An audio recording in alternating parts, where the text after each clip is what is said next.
Good day everyone, Asian Bravo 7 is here again, and welcome to Hawaii.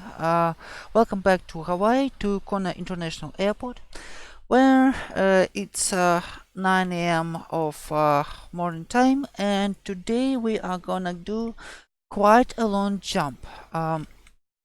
We're basically gonna fly all the way from the westernmost from the easternmost to the westernmost side of the Hawaiian archipelago. Excuse me. Here we go. We will be taking off from Kona International Airport, where we stopped last night for the flight. For the where we stopped last evening for the night.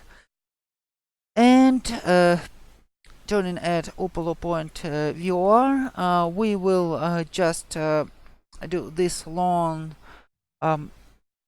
flight by Lanai, Maui, Molokai, Oahu Island, and all the way to Kauai. Kauai Island. We will terminate at Lihue International Airport, or Lihue, after which we will take a break and we'll do a flight back to Honolulu, which will finish our Hawaiian adventure. Okay, without further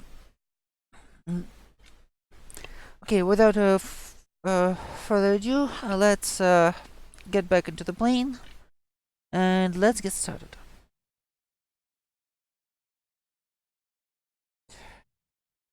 I think today we're gonna be doing some in-flight entertainment in terms of other YouTubers alike, because literally no point just staring in the water all the time. So let's do it.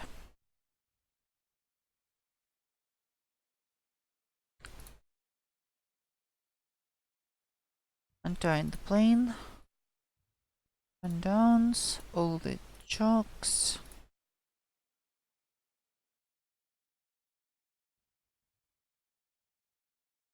It seems like that is it. Let's do our pre-flight.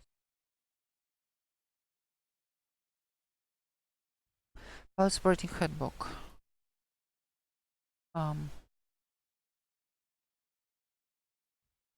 Yeah, here it is. Parking brake set. Linux power switch off. Master switch is off. Right, ignition switch is off. Master switch is on. Fuel quantity indicators.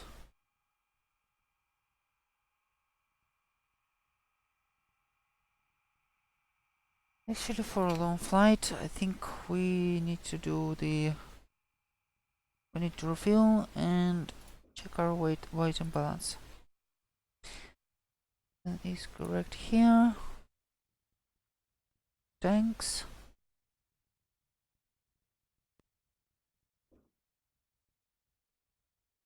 Okay.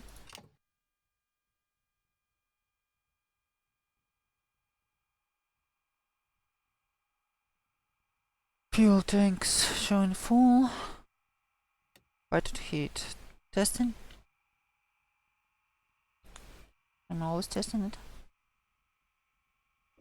Yep, the tube is hitting. The quantity indicator is full. Flaps set to full down.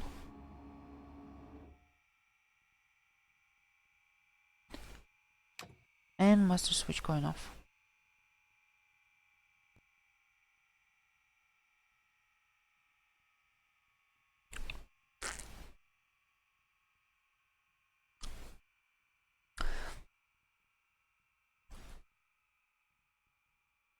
Feeling of valve and fuel selectors are correct. Static pressure in the source valve off. Trip controls at neutral. Baggage door secure.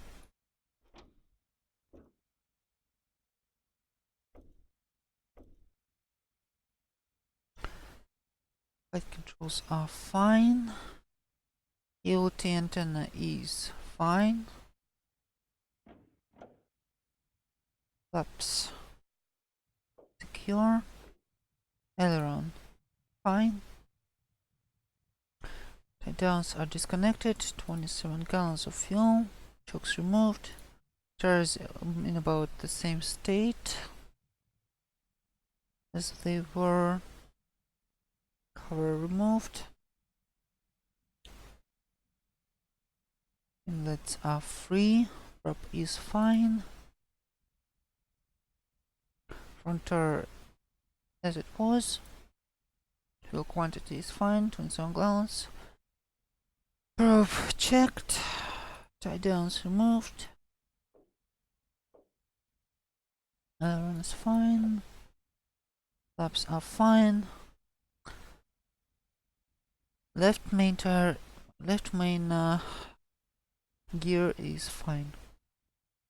Okay, that concludes our pre-flight.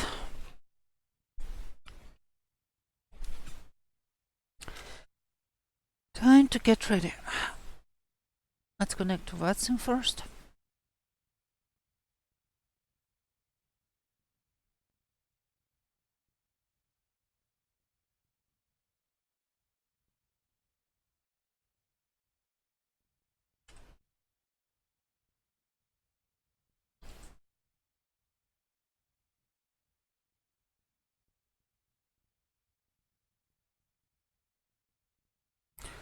Okay, nothing seemed to be really happening in the Hawaii.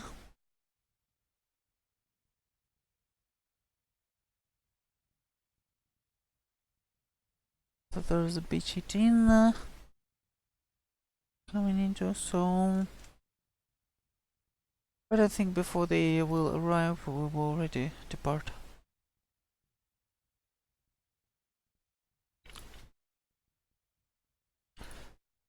So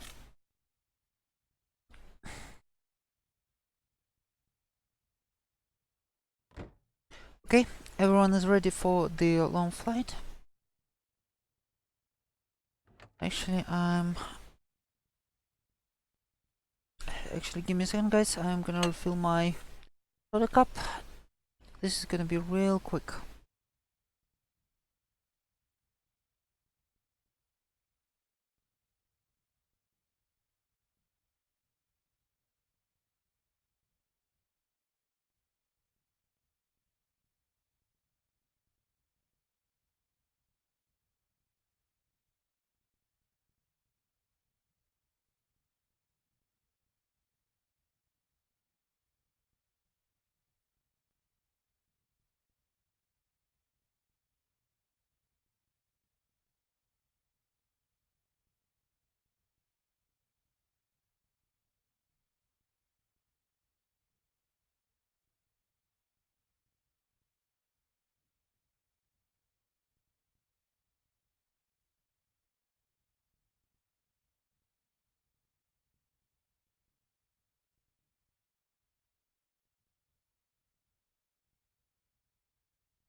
Guys, oh.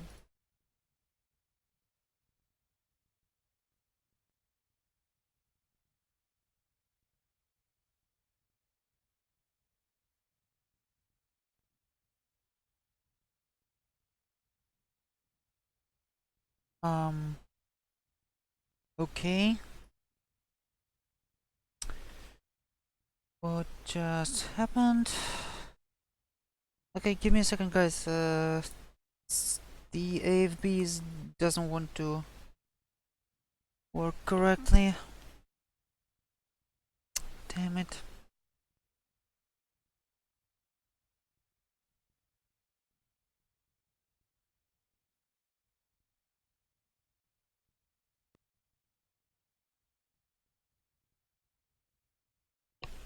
Okay.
Okay, here we go, finally. Sorry guys, I'm just basically plugged with technical issues today for some reasons. For some reason. But they seem to be resolved, at least for now.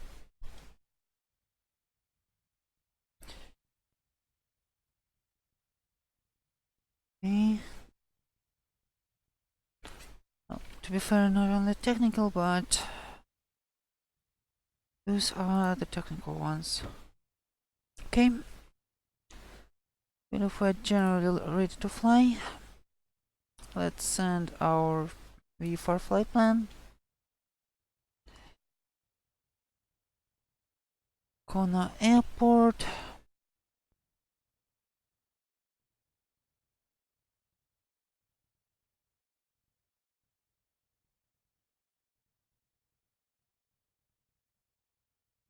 To this one. Our cruise is gonna be 6,500. Should be okay because we're gonna be quite high. Our route is gonna be this. Departure time 1935. 1935. Flight time is gonna be somewhere around 2:30.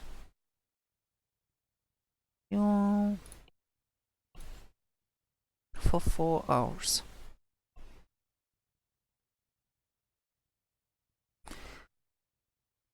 Okay, time to fire her up.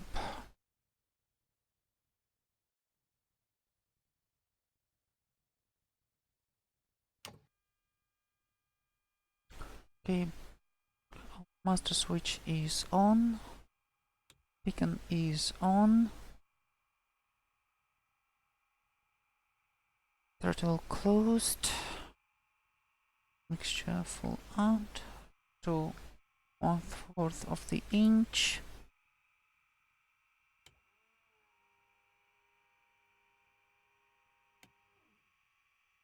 Gallons per hour. Close the mixture. Probe clear.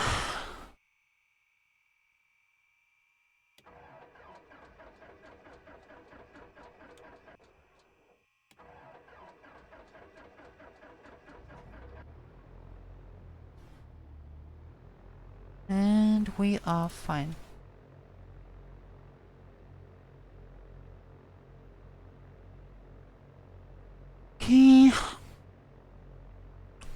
pressure is good. Battery is charging. Inflow is fine. Everything is in the green. Flaps could be retracted now.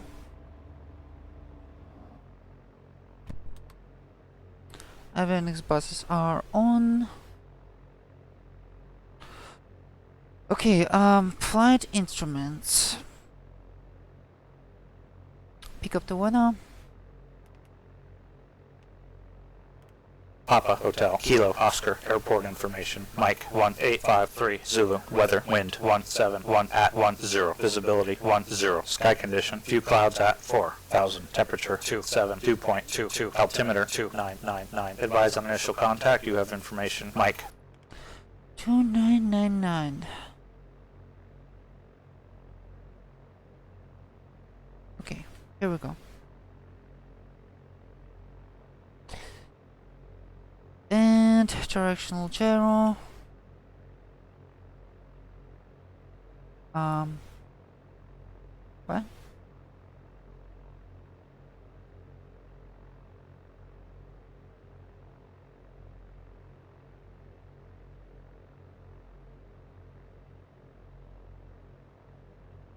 Okay, somewhere approximately 160.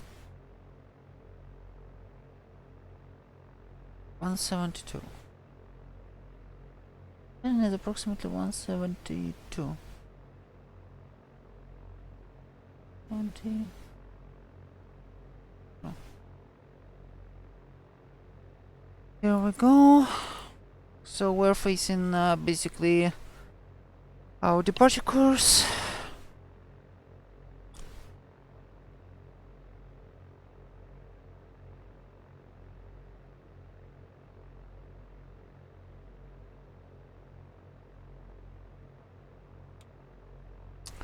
Taxi lights are on. Everything else seems to be fine. Altitude reporting mode. Everything else is fine.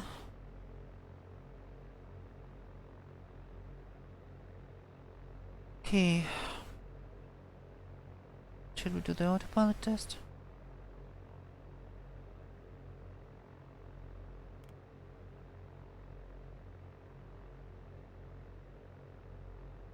Huh.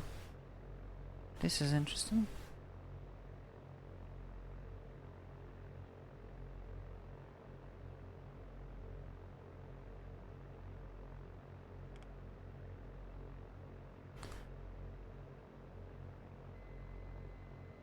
Okay. Here we go.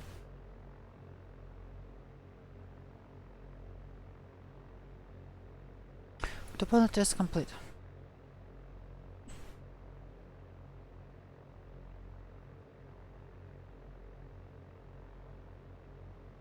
Next.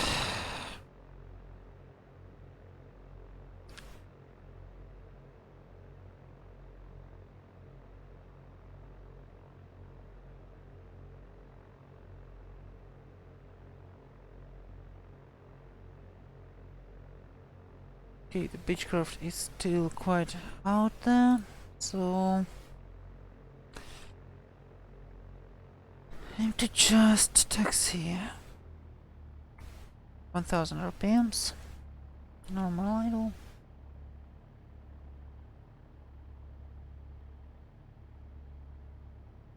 Throw.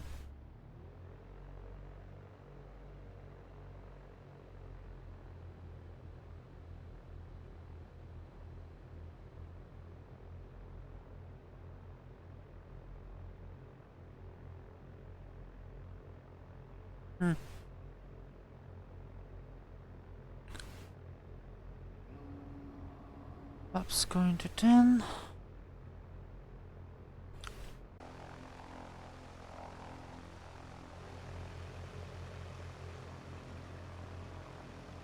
Oh, that's the ramp. That's the ramp runway. Oh, sorry, this is the ramp taxiway.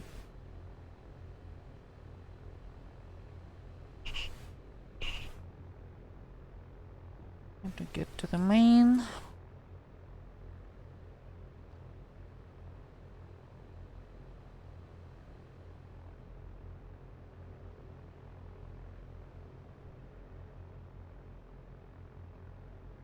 Don't seem to be causing any trouble.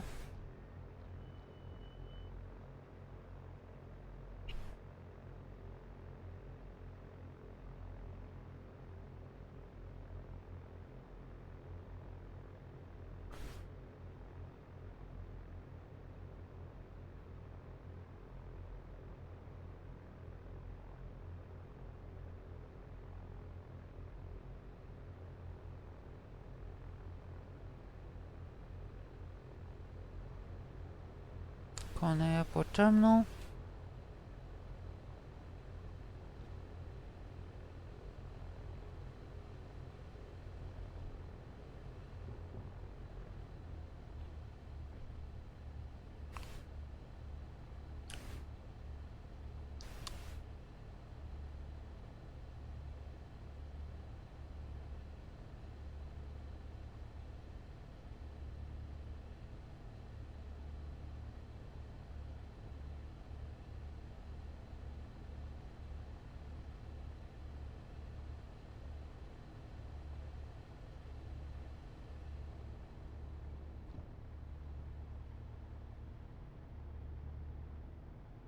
Let's do the intersection departure. Should be plenty of runway to part.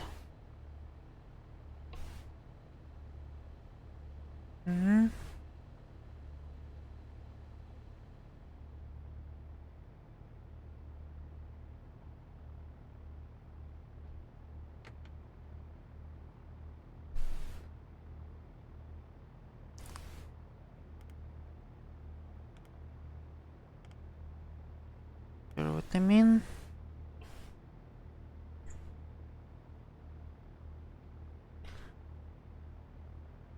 It's actually not a great idea, but let's actually do this. 2.3.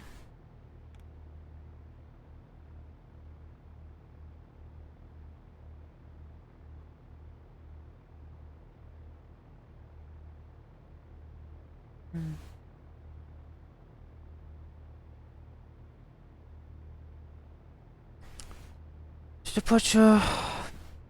Okay, runway 17 right traffic. This is gonna be downward departure. After departure, we're gonna go direct to Upolu Point VOR, and this is basically gonna be it. Any lights, strobe lights on.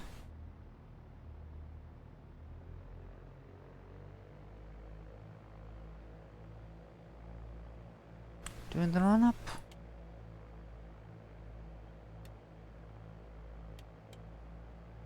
Surprisingly good.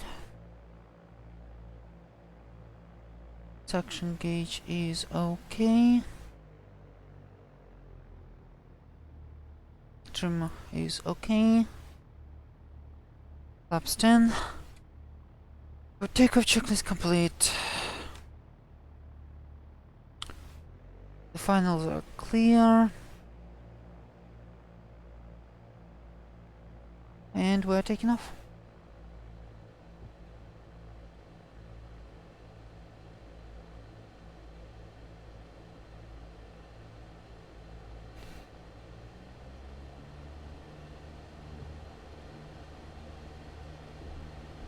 Sixty knots. Straight.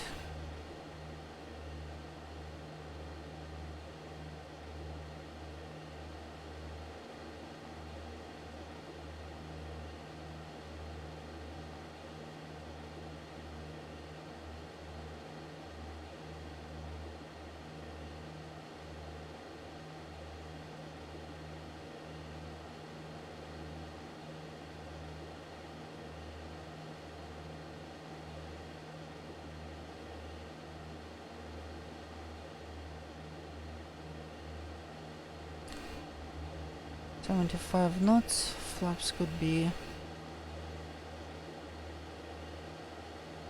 set to 0.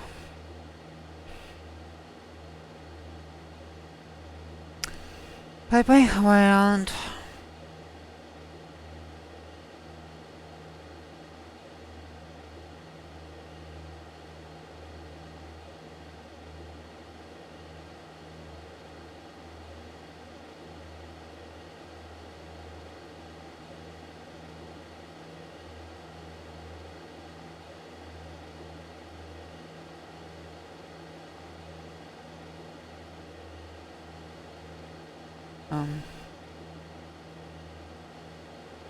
Okay.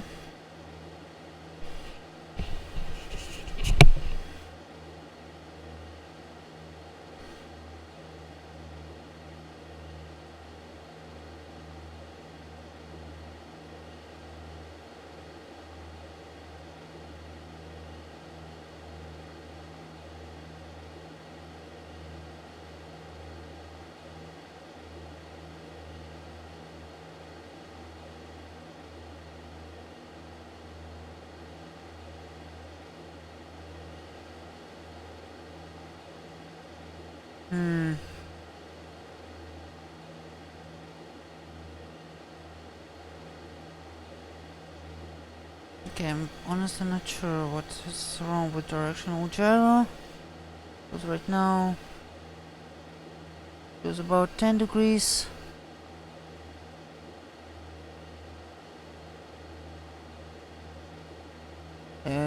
Excuse me. What? Okay.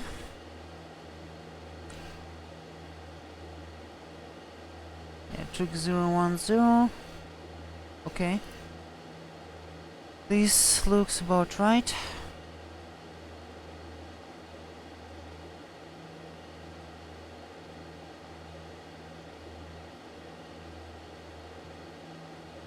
That was really weird.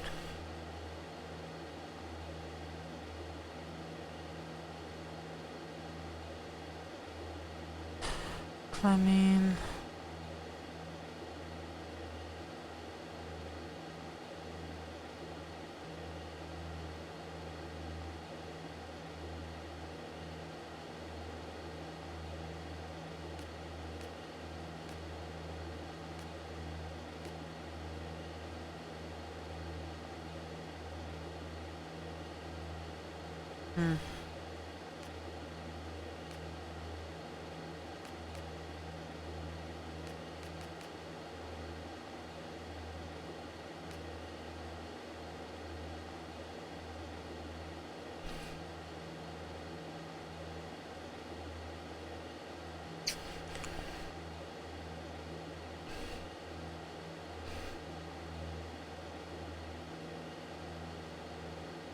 Since the POH don't have any kind of special recommendations, we're gonna just lean by the...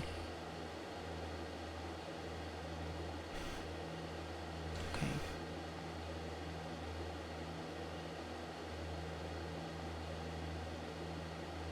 Hold on.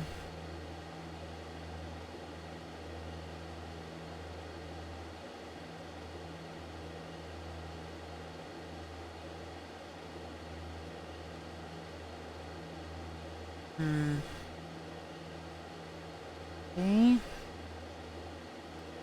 Vertical speed 70. We're just gonna lean by the EGT.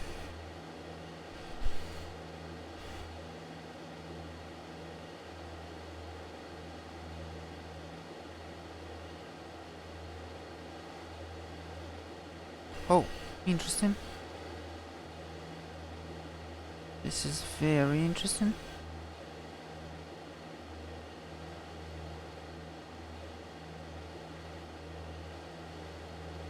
Some weather is playing with the plane.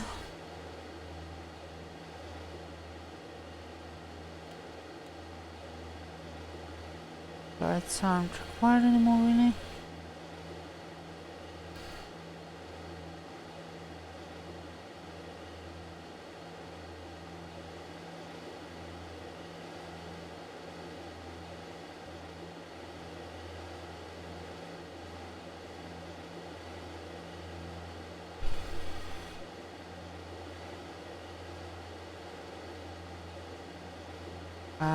Okay.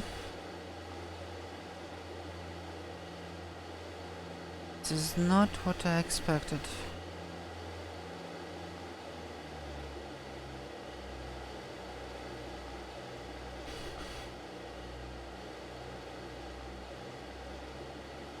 Let's go ahead with 3,300 here.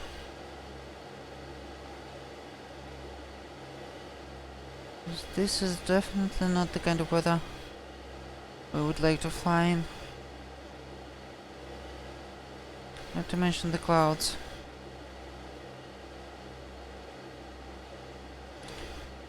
Pesky clouds always trying to ruin our experience.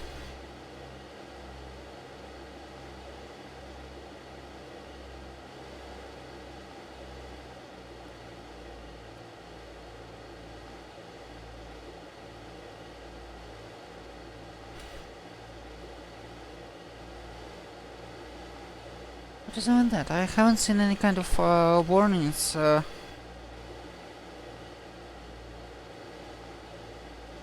sure what kind of turbulence is that. Up to 6,500 there should have been only like light winds and stuff.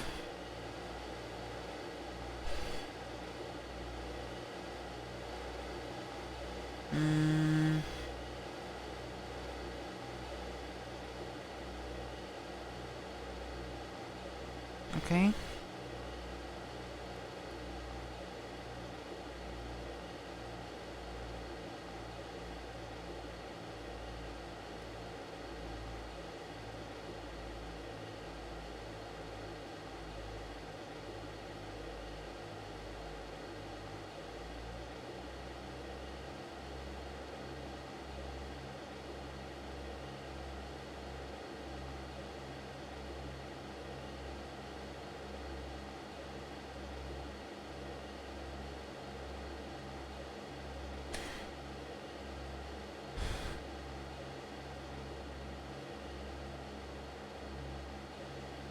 So you gotta keep in mind that this is a light plane with a real light engine, and the weather basically does what it wants with it. So some things could be different from even heavier general aviation planes.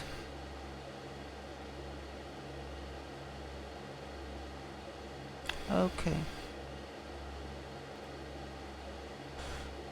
Attitude hold mode engaged. 3,500.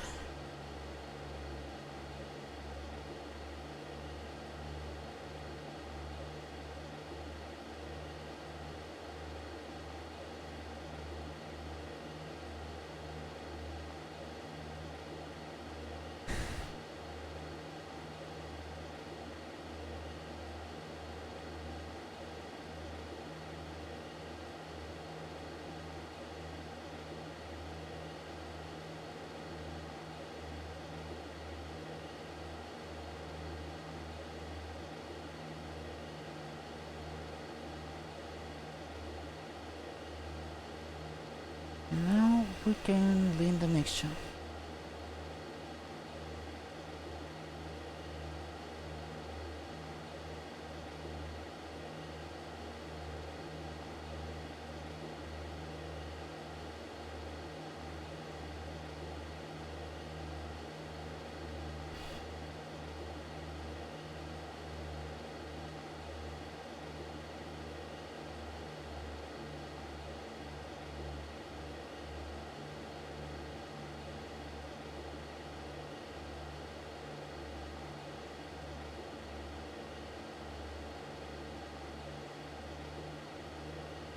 What we are looking for is 50 lean of peak.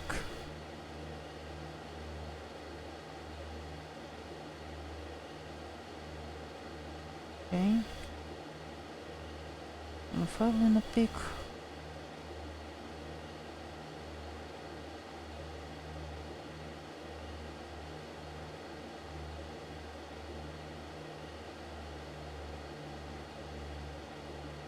Is it there?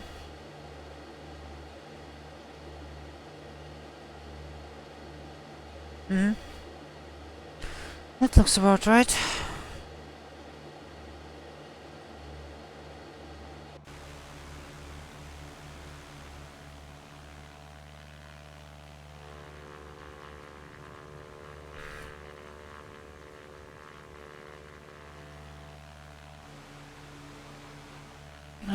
somewhere past this cloud block.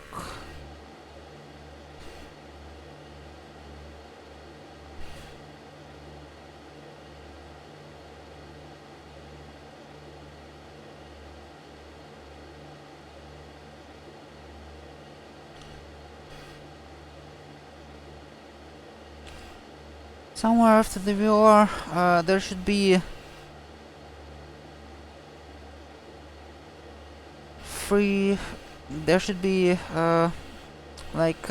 breaks in the clouds, so we might be able to climb for the VFR over the top. So this is what we're gonna be looking for.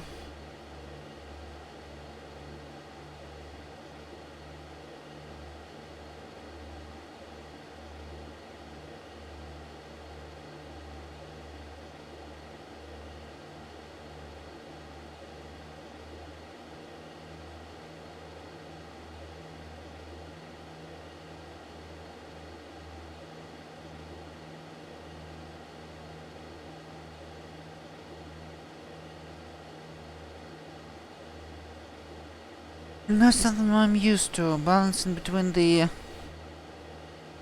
RPMs and EGT on a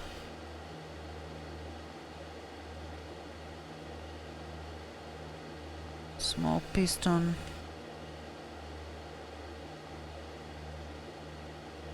Without turbo.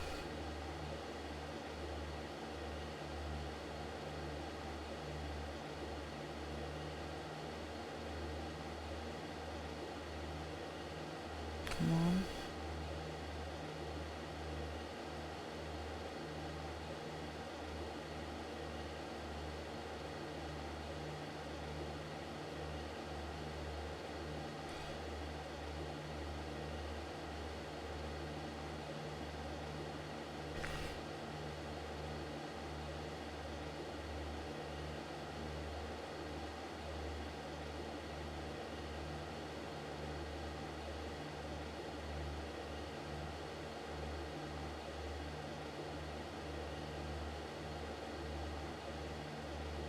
Outside air temperature 18 degrees Celsius. Already a little bit colder on the altitude. Should get warmer pretty soon. Okay, our next radio is gonna be 287. 87.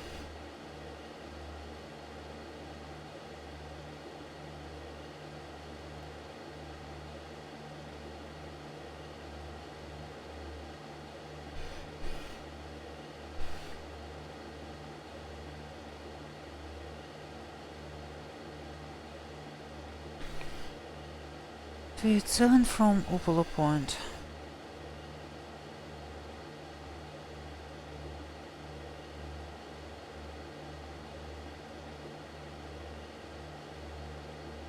Two 80 289 287. There we go.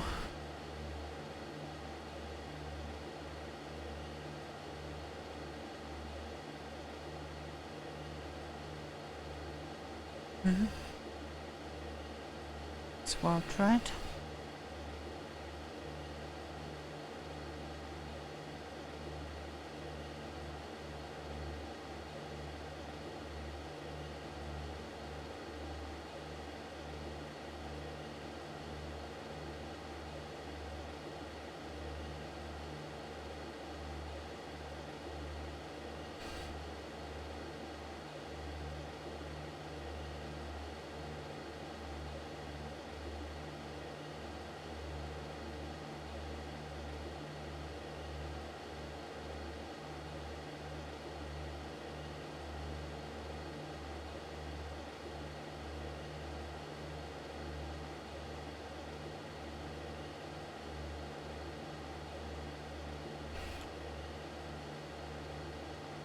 So that might be cloud turbulence.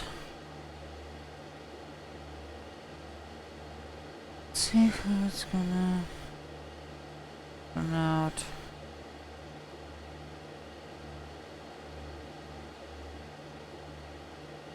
Not much areas where we can climb.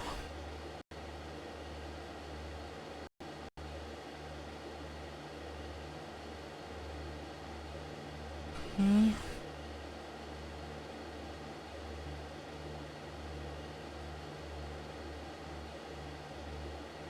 Distance 5.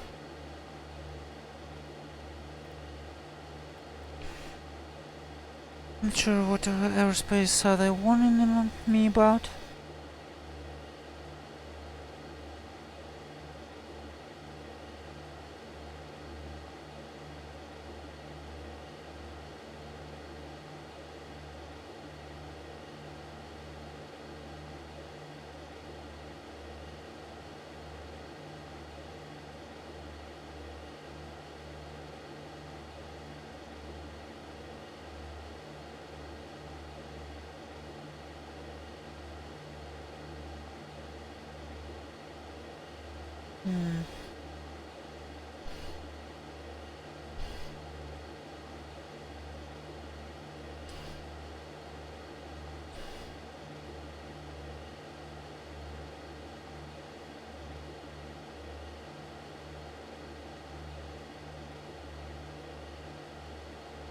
Okay, 3 miles out from the VR. Actually 3.8, almost 4.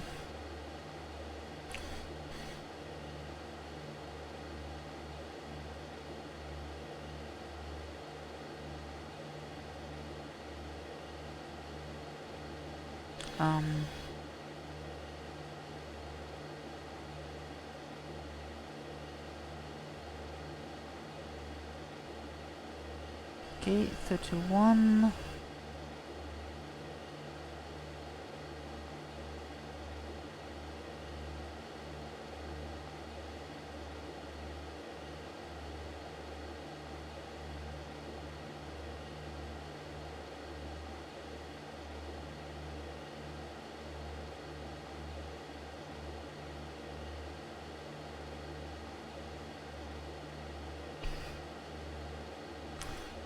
Let's do the intercept. Let's do the intercept.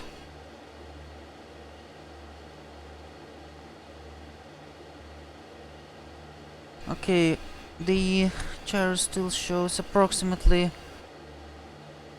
correct course. Approximately.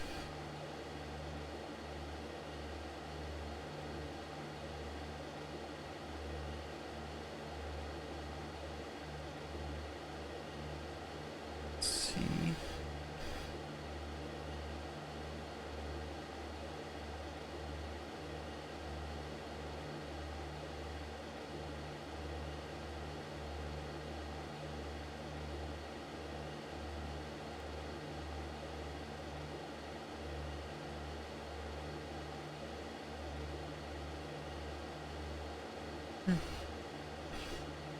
Yep, this is how it intercepts.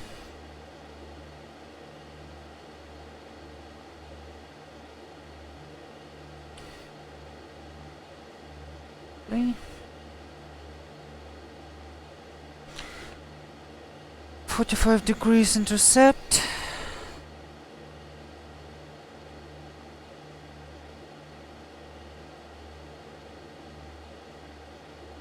This is just how this thing does it.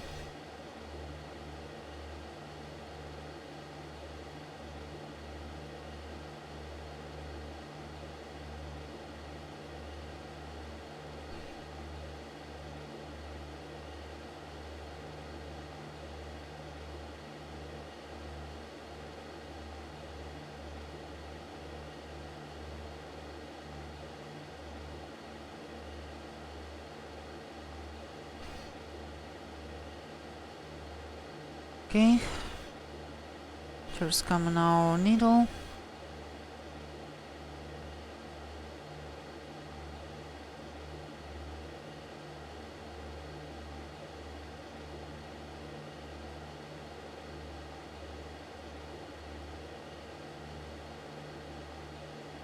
And we're turning.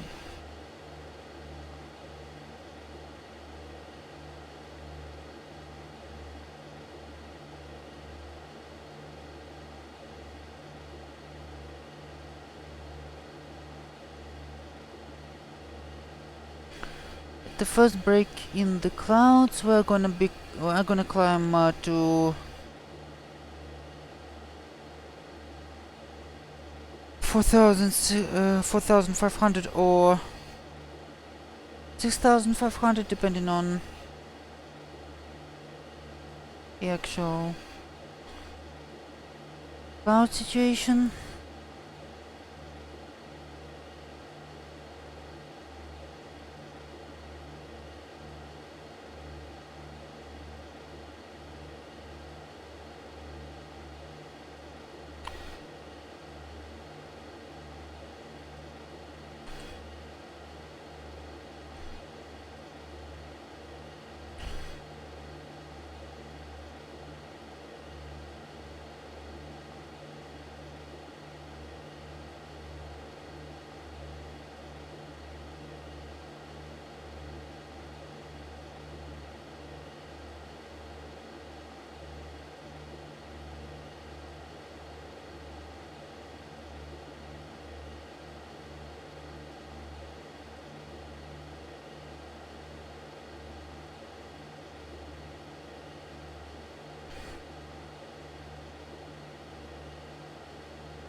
Would we make it there? I don't believe so.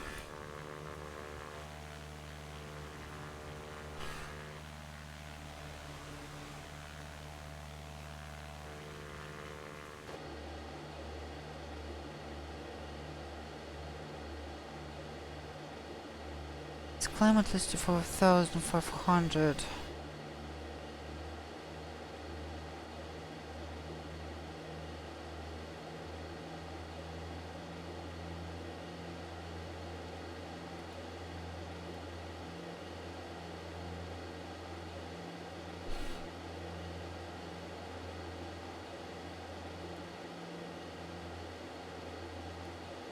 Stay within the legal limits.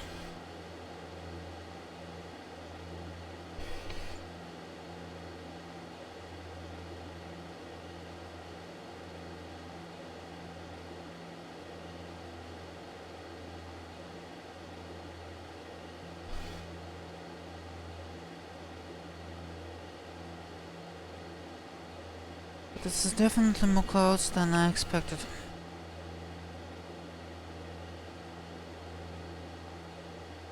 Much more.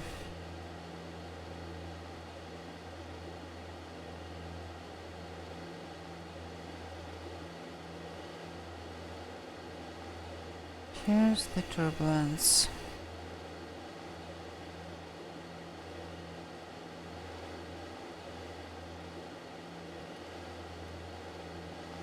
Okay.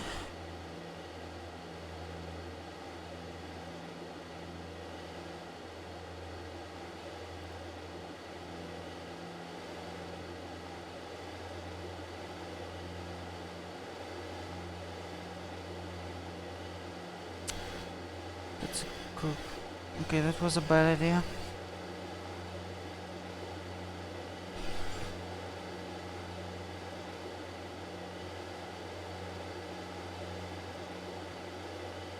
Interestingly, Hawaii Islands seem to be outside the Hawaii IDs. Defense identification area. Oh my goodness. Okay.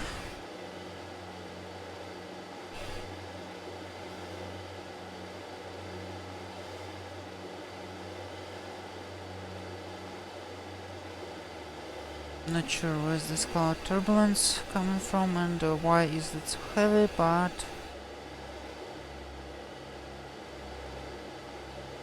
definitely not gonna fly within it.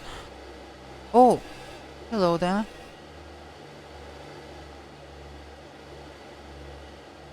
We can try to climb through there.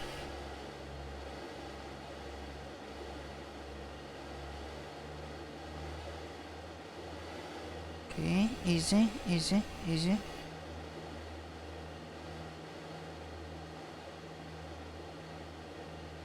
Okay, climbing.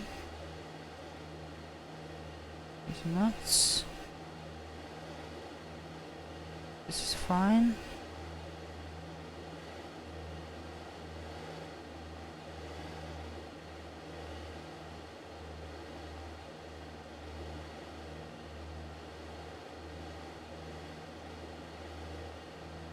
$6,500 should get us in the clear.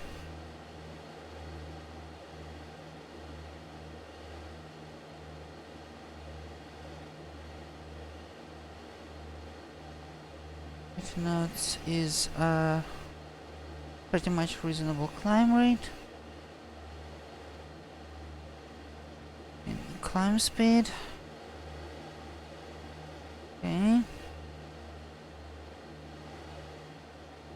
Whoa. This is heavy.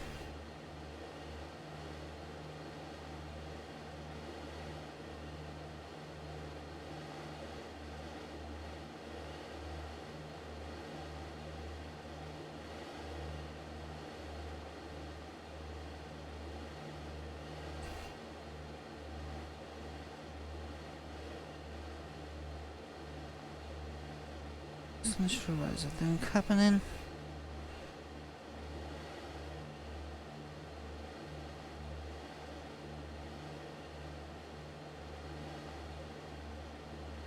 But I guess this is how those clouds are.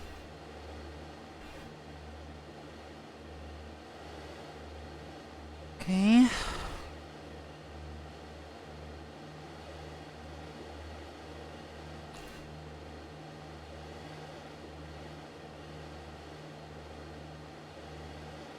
Now let's see if we can get to 8,500.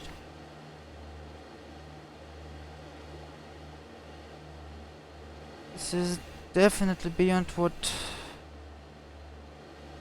most 172s do, but definitely it's gonna be worth trying. Okay. Okay, this is bad. 60 knots.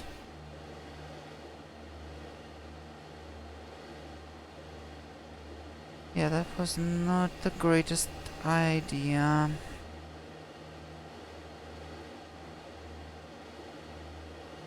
Okay, 7,000.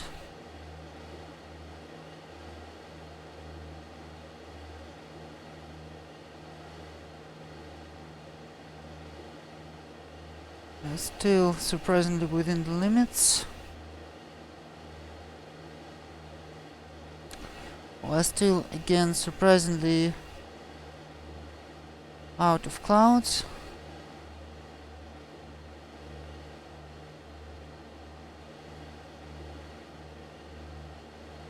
Hopefully past time it's gonna be not as bad as it right now.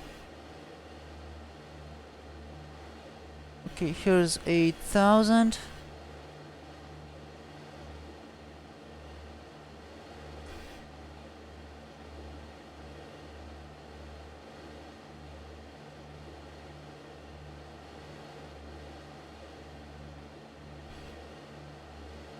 Can fit turbulence to that. Oh my goodness.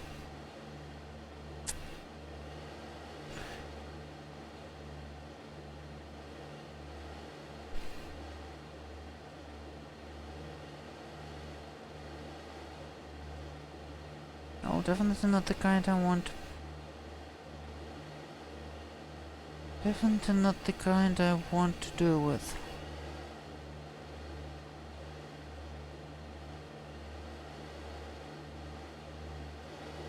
Oh my.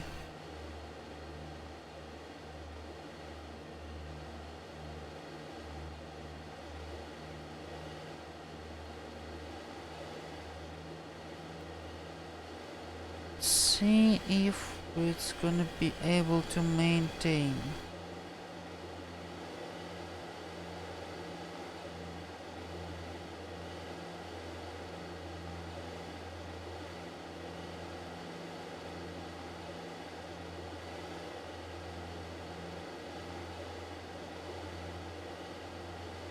Okay.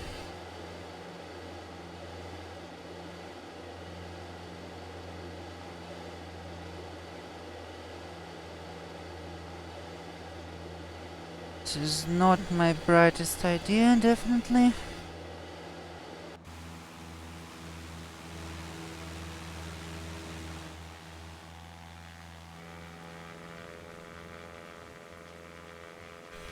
But we should be clear of this pretty soon, so...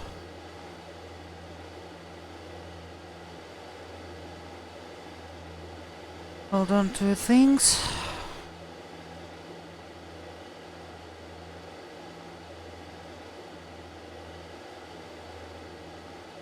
We are getting out of this.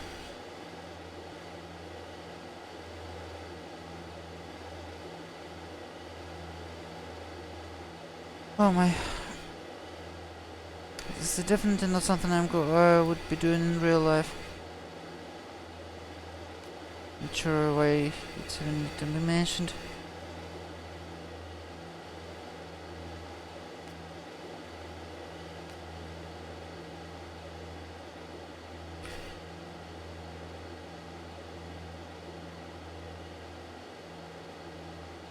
RPMs.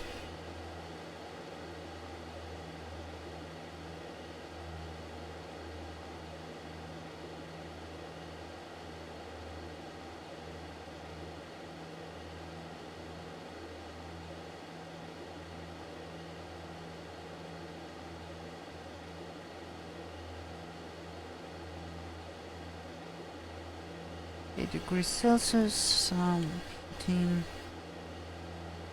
won't hurt.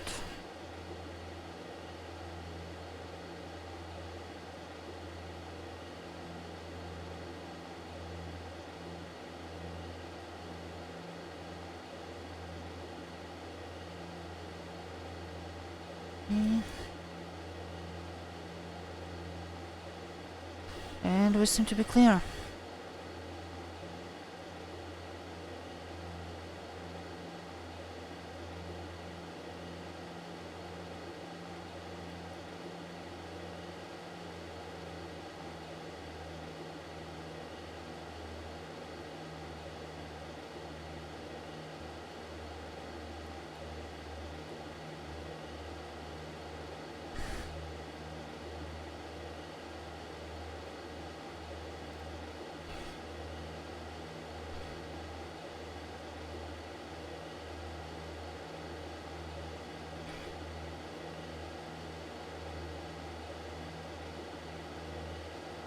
Back to 6,500 because it's the best winds we can get for our flight.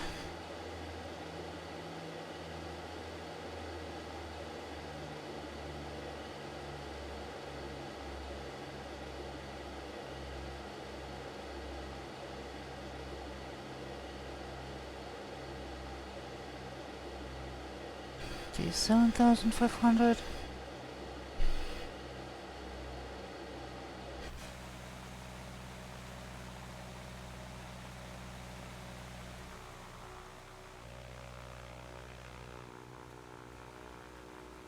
Yeah, that was those clouds.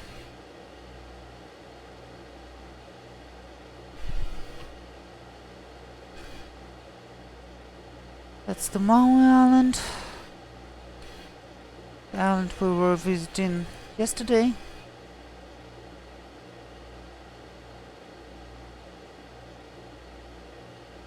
And this is the Kauai Lava Island, which back then was a prison.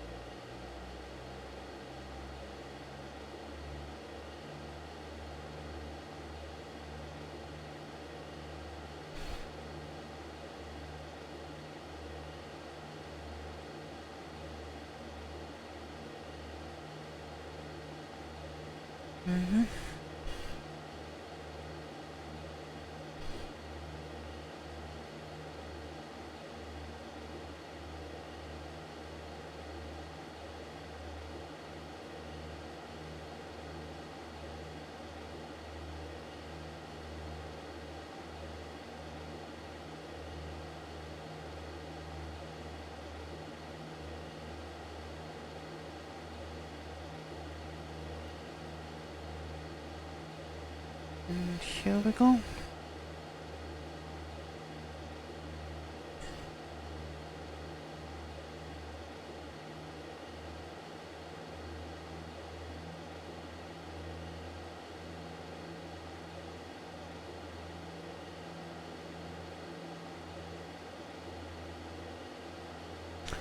Okay, 33 miles. 72 miles. I think it's time to change over. Our next viewer is gonna be Lanai 117.7.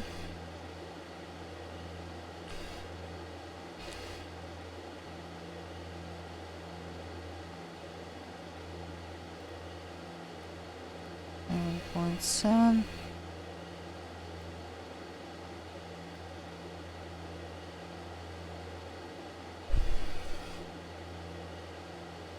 And we are staying on the same radio.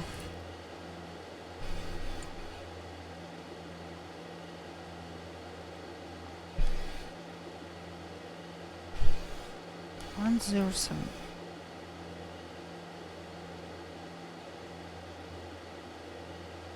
Mm-hmm.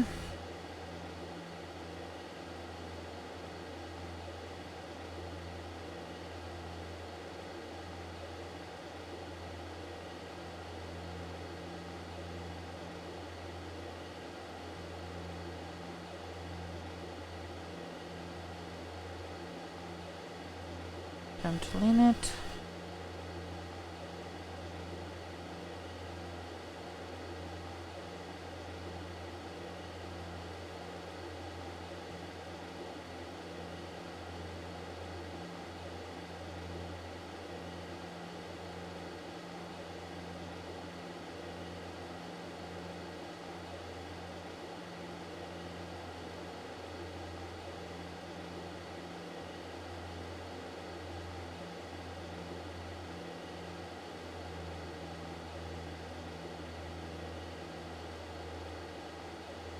Wait, much.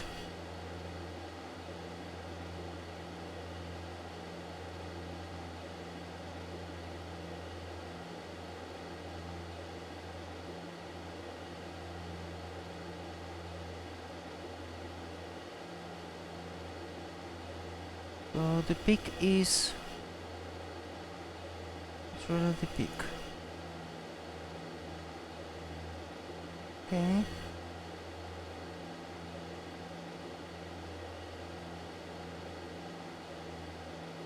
Fine. Okay, that seems to be alright.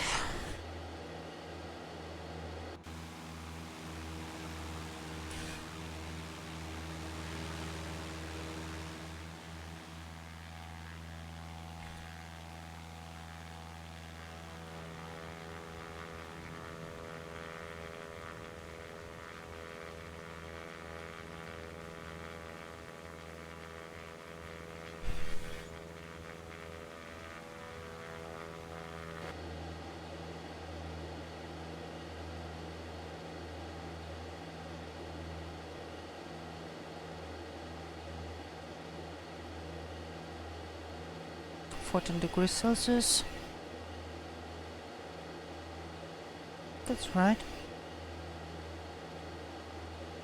So Papa Hotel limiter Oscar Golf updates. Airport information X-ray 19er Zulu weather wind 029er at 12 gusting to 13 visibility 10 sky clear temperature 30 2.18 altimeter 3002 advise on initial contact that you have information X-ray 3002. Papa Hotel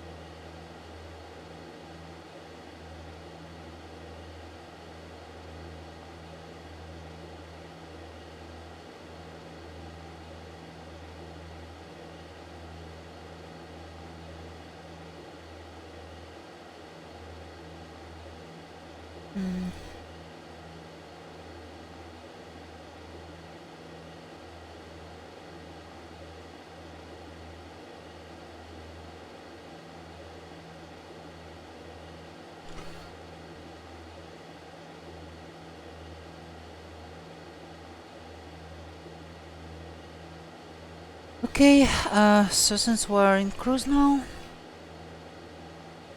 let's switch back to some in-flight entertainment.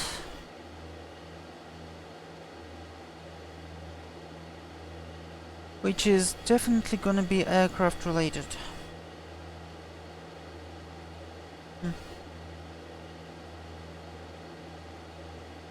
And I'm not even being sarcastic.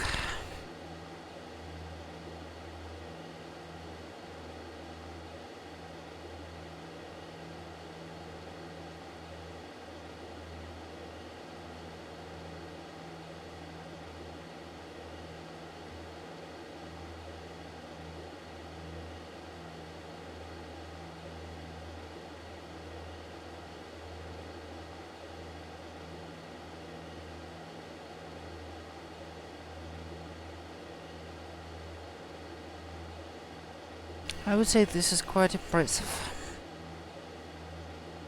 Because,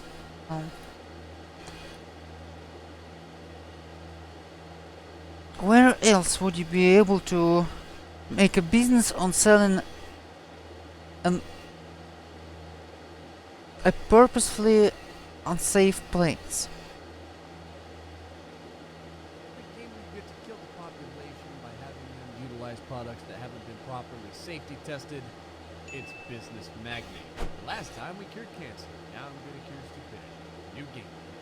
Richard Flex. So the last time we made cell phones that cured cancer, and that was a giant pain in the ass. I don't know why, just the game decides it's a pain in the ass. This time I want to change the world. There's not enough plane crashes. Mobile We can phones fix that it. cure So cancer. what we're gonna do is we're going to develop the most grossly overpowered and completely inappropriately tested airplanes. We'll call it Airplanes LLC. We couldn't even fully incorporate. We're just an LLC. You can blame everything on airplanes, from your lack of flight training to the marital problems that you have. I don't know. All right, so I'm gonna share the joys of painting the logo with you guys. First, you're gonna have a nice blue sky with some nice green grass. You got a plane here. You're gonna want some flames coming out from the wing of the plane. Now, for extra realism, what you can do is you can pick, Nice logo. pick a couple of colors for the flames. You can put a little yellow in there, a little orange as the flame spreads, see outward. And what I like to have is I like to have a couple people just jumping to the deck like this. Actually, you know what? If you feel that, you can even put a body of water right beneath you jumping in. And for some irony, you'll put a little shark fin right there. Perfect. $7 million you get to start off with. Jesus. I think we started with like 500,000 when we were making phones. I'm buying the big stuff. I like that our shipping area is well lit. Not so bad. people can't sue us for hitting their knees on the curb or something like that. We're going to be dealing with all the lawsuits from the planes after all. All right, design a new product. Looks like crappy light jets first. Model name. We don't have QA. Propulsion, fan or prop? We're going with fans. I want the most power you can get. Rust first. Safety. Who wants that? What I do want is I do eventually want the best interior. I think that people should be comfortable when they're crashing. Good monitor too. That's Yeah, in a air best jet. conditioning. Oh my God, there's no. I mean, it's a best jet after all. Safety. 0. We're already off to a good start. Now make them all. Give me a ton of that. A bunch of those. Damn, I'm burning through money quick. Perfect. I remember how this game works. Like the second you start, you want as many damn researchers as possible. I want to blast through the research tree and get my jets going as fast as possible. They're going to be like the muscle car of jets. See, they're not going to have any anti-lock brakes. You know, cars, it's just a bunch of power, no anti-lock brakes. They're going to get 2 miles to the gallon. It's going to be great. More power.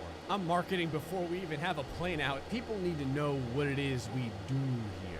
And just basically get everyone killed. Oh yeah, that looks hot. Got that baby blue color and everything. Gotta do some marketing for the QA. Look at that. They're selling like hotcakes. See, what's happening is people who have issues with their family members, they're buying them these as presents. So if suddenly someone in your family gets you a brand new plane from Airplanes, you know someone's out for your ass. Burned through so much metal I have to reorder when I have, like, basically immediately. I have to reorder the second I get my order in. It blows my mind how fast these things are selling. You would figure after the first time someone crashed, they'd be like, 1-star review. Alright, we've got the fastest turbo fan. All this is safety stuff. I don't want none of that. Yeah, Let's go with a the lot two. of people I'm died. not sure how I 1-star feel review. about the fact that the basic interior looks exactly the same as the luxurious interior. I don't know, maybe it has some sort of shiatsu massager in it or something. It's now that I realize how important marketing is. We're basically telling people how to feel in regards to us. Through people's own brainwashing and social ostracism, we're gonna keep our company in the green. People will be like, what? You don't like air blame? You must be impotent. All right, it's time for a new product. Enough of this weak ass. I'm not sure how they even ship them without a runway. 20 other turbo fans had to get sacrificed to get that 100th turbo fan. No, there's still no QA. Yeah, the biggest and the best. We don't have anything else, so that's it. Interior luxurious. It still feels like I'm paying for a bunch of lies. Oh yeah, the moment those new planes start selling, it feels good. It's just like Samsung with their Note, how it was like exploding people's pockets and stuff like that. People still went out and bought it. Same thing here. Even though our last model probably got a couple of people killed, this one's new and exciting and people want it. I will say, I wish it had our emblem on the side of all the buildings. One of the things I'm about to research is automatic with zone control for the air conditioning. That's luxury. It's not. I mean, to gonna be help fair, you when that's you're, quite like, a you know, sensible sitting thing in a with flaming for a cockpit that's business jet. heading toward the ground. Well, actually, maybe it will. You'll feel a cool rush of air on your legs because there's zone control. Oh, a jet for up to 10 passengers capable of transcontinental flight. That's like 2.5 times the death of this one. If dying is your business, then This is the best part. you should buy this jet. Is there no limit to the amount of spaces you get?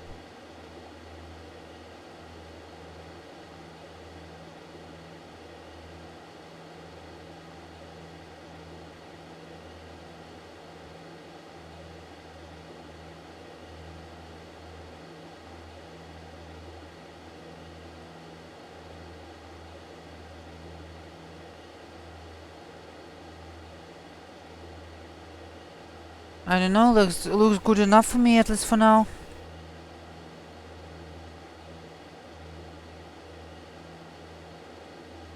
Actually, let's see what's gonna be the error without any readjustment.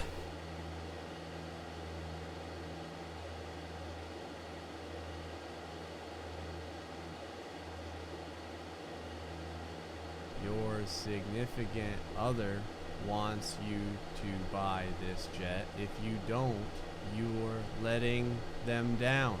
You're also disappointing your family. Life is hard without spell check. Take a chance. You only live once. Don't be a bitch. If you read this far on the product, no, seriously, you are going to die. By purchasing this jet, you relieve air blames from any responsibility. with Disclaimer in the jet model name. crashing. Perfect. There we go. That should do it. Oh god, it's gonna show up.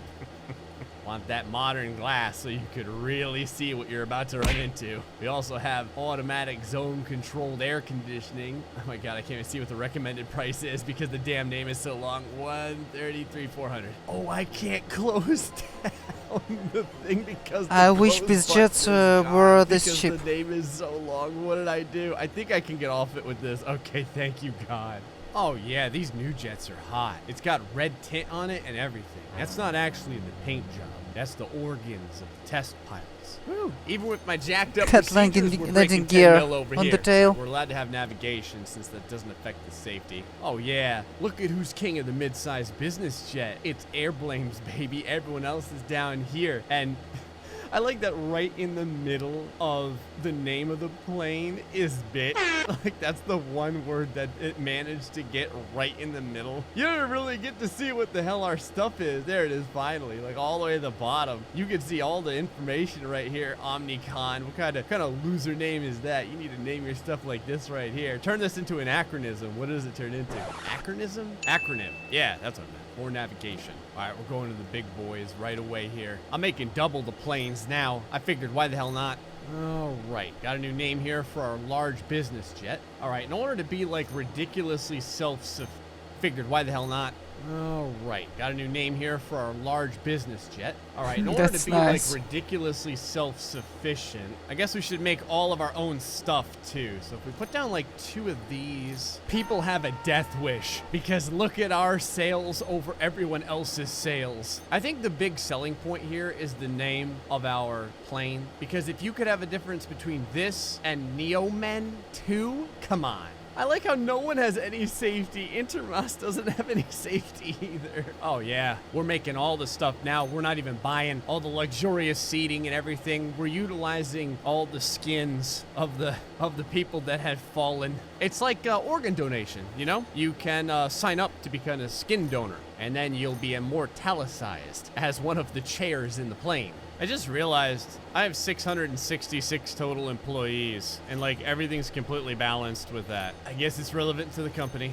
I like how in order to get home, the employee bus makes like a zigzag through the entire compound. Like it can't even go the straight way. It has to let everyone see their future for as long as possible before they get to see their family. Once you're a part of Air Blames, there's no leaving. Because I like to tell all my employees, you better remember we're all in this together. You're getting named on the lawsuits as well. I'm just the investor. These guys are the geniuses that bring it all together. I'm curious how much the best plane would cost. Like I don't want to have safety on my planes, but I'm just curious to see how much the price goes up. This would have been a good opportunity for the developer to sneak something in, like put someone's face pressed up against the window screaming. All right, last item to research. Don't buy this.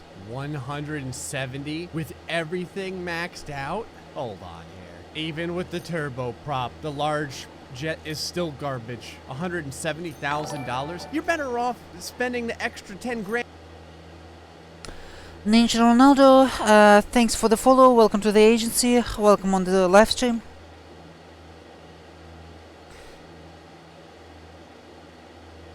Oh my goodness. 2 of these. People have a death wish because look at our sales over everyone else's sales. I think the big selling point here is the name of our plane, because if you could have a difference between this and Neomen 2, come on. I like how no one has any safety. Intermas doesn't have any safety either. Oh yeah, we're making all the stuff now. We're not even buying all the luxurious seating and everything. We're utilizing all the skins of the people that had fallen. It's like organ donation, you know? You can sign up to become a skin donor, and then you'll be immortalicized as one.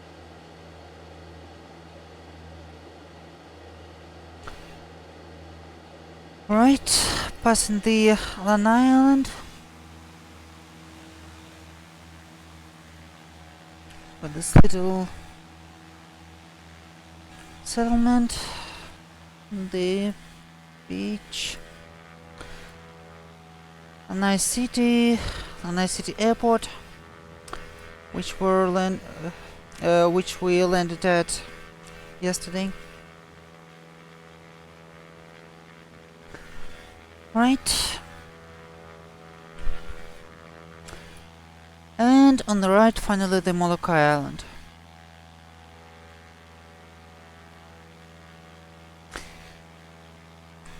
Hi Ninja Ronaldo, welcome to the stream again. We are doing quite a long flight from basically the biggest and the westernmost island of the easternmost island of Hawaii, and to the easternmost, actually I would say the second easternmost, but the easternmost with the airport, to Kauai. And we're doing this in a little Cessna 172. Still with an autopilot.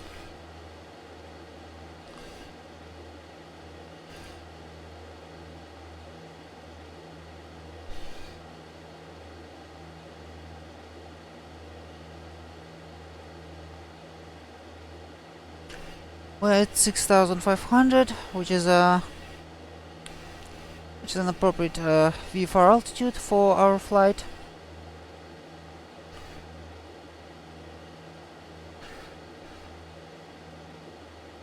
And since right now there isn't that much to look at, we're doing some in-flight entertainment with some of the YouTubers I like. Everything seems to be in the green.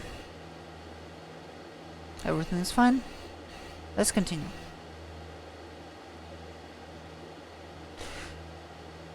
This guy tried.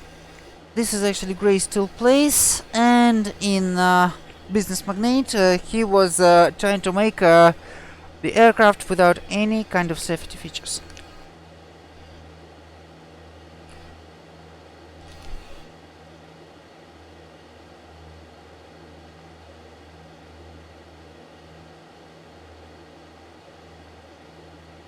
One of the chairs in the plane. I just realized I have 666 total employees, and like everything's completely balanced with that. I guess it's relevant to the company. I like how in order to get home, the employee bus makes like 166 total employees, and like everything's completely balanced with that. I guess it's relevant to the company. I like how in order to get home, the employee bus makes like a zigzag through the entire compound. Like it can't even go the straight way. It has to let everyone see their future for as long as possible before they get to see their family. Once you're a part of Air Blames, there's no leaving. Because I like to tell all my employees, you better remember we're all in this together. You're getting named on the lawsuits as well. I'm just the investor. These guys are the geniuses that bring it all together. I'm curious how much the best plane would cost. Like I don't want to have safety on my planes, but I'm just curious to see how much the price goes up. This would have been a good opportunity for the developer to sneak something in, like put someone's face pressed up against the window screaming. All right, last item to research. Don't buy this. 170 with everything maxed out? Hold on here. Even with the turboprop, the large jet is still garbage. $170,000. Yeah, which real planes would cost like that? Spending the extra 10 grand on a sweet ass wrap for this thing. Let me tell you, don't bother paying for any of the safety features. They're not worth it. Think about it. What would you rather have, your life or 10,000 extra bucks? I'm just gonna make this place a gigantic graveyard of what the hell? Oh, I thought the road did something. The road doesn't even do anything. Hold on a second. Oh, what a damn minute. People are just driving right through the planes. What's the purpose of the road? I thought it did something. It does nothing. People just drive through all the assets. Whatever. Welcome to Business Magnate, the game where the numbers really don't matter and everyone's gonna die anyway. So since we learned that safety is a giant sham and a lie to us all, we're gonna see how much money we could possibly make with our regular, non-safe, kill everyone, organs flying out the back of the turbofan's jets. Now luckily, I think there's a way to buy more land. Holy crap, you get a lot of extra land. I thought it was like a tiny little block. I was wrong. So we're gonna make one of these, and we're gonna make one of the old ones and one of the ones before that. What was that? If dying is your business. Kenny Monster, thanks for the follow. Welcome to the agency.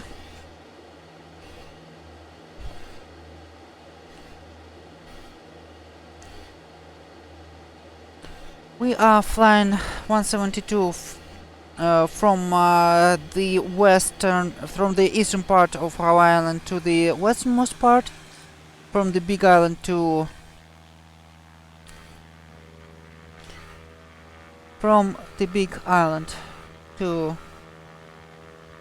Kauai. Just realized how it sounds. And we're utilizing some in-flight entertainment since there's not much to do while the autopilot just flies the plane. As a matter of fact, we just crossed Lanai VR, since it's on the same video. We're just gonna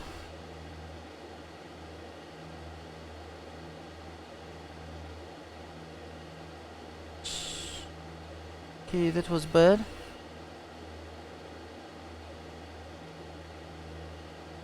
Let's try to intercept that.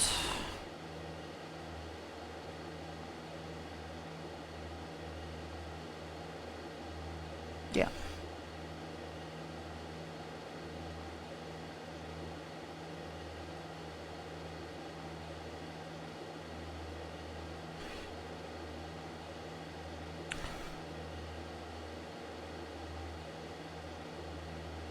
And next at what is it gonna be? 63. Next at around 30 DME, we're gonna switch to the Honolulu VR to continue our trip to Honolulu and then outbound.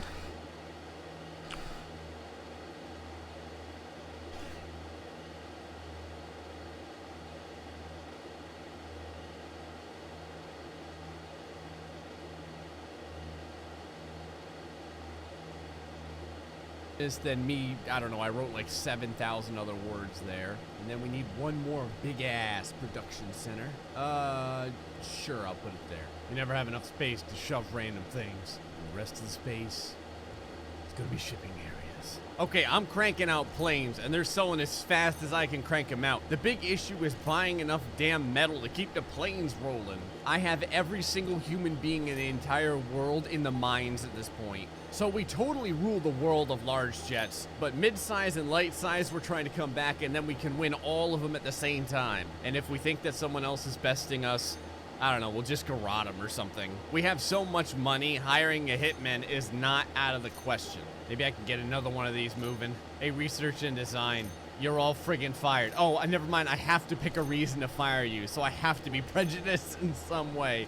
I don't know. Youngest people, you're gone. There is so much ridiculous traffic moving here. There has to be people dying every day without ever leaving the ground. Like, our jets are killing people, but I feel like our cargo trucks are killing people as well. Okay, nice. Now we're really taking off. There we go. We have every category now. We dominate every single category. Oh no, I'm gonna finish up those production people. I've got like 400 seats in the office that aren't being warmed up by individuals that never have the opportunity to go home. Basically, what happens is people don't actually put in their resumes to me. It's like the Hunger Games. See, the people who lose, those are the individuals that come and work in the factory until they die. I can't even keep up with the amount of employees I have to hire. It's crazy. Thanks to the constant marketing that we do to brainwash people into thinking that for some reason buying our jets is a good way to extend their lifespan, we just sell everything so quickly.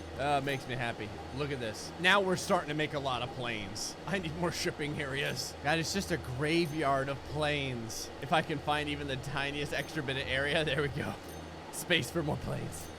Well, we're selling jets like freaking crazy. We've beat out every other jet that there is. So now only our unsafe jets are flying in the skies. We have defeated every other competitor in sales. Since we have over $200 million, there's only one thing left to do, and that's to make sure that when all the lawsuits start coming in, we're nowhere near here. 283,755. All to my personal account, thank you. I'm out of here. This whole freaking company can go down now for all I care. Hey folks, hope you enjoyed Business Magnate. Until next time, stay foxy and much love. Yeah, I love the final touch.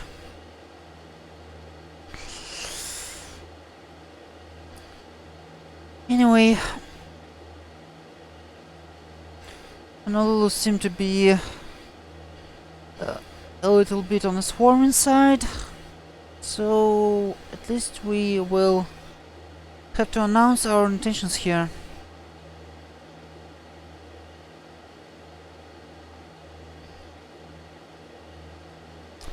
Let's do it like 10 miles out of the Bravo airspace, I don't know.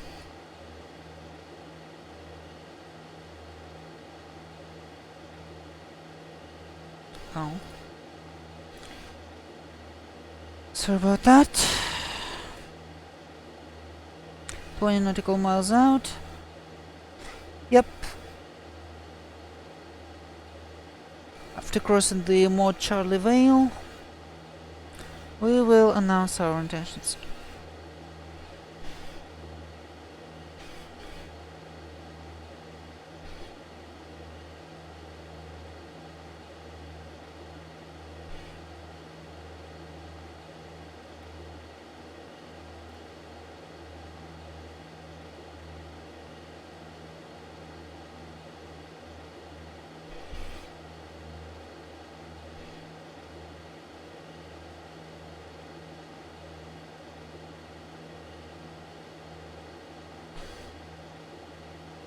We're incredibly efficient, by the way.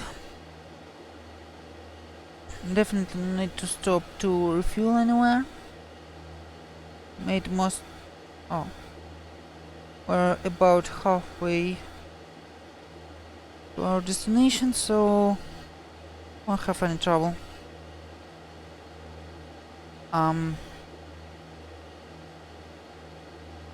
Towards me is the EGT.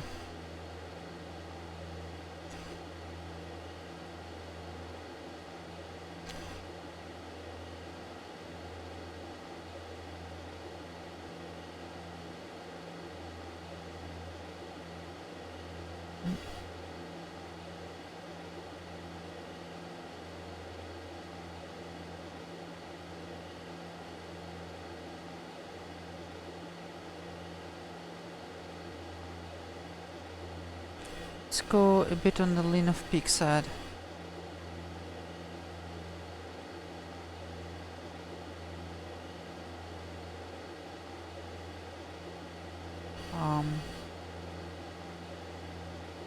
Okay.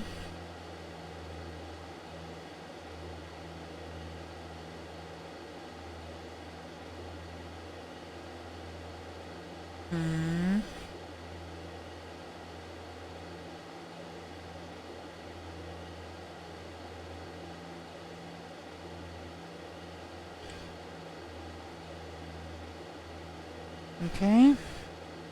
That works, I guess.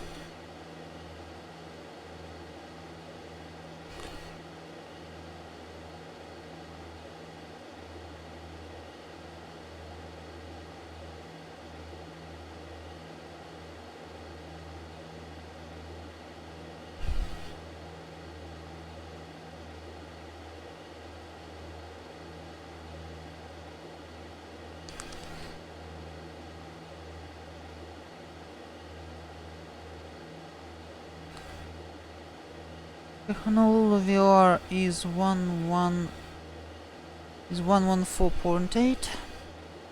114.8.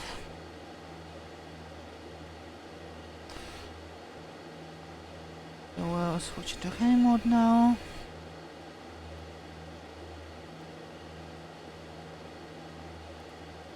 Point 8.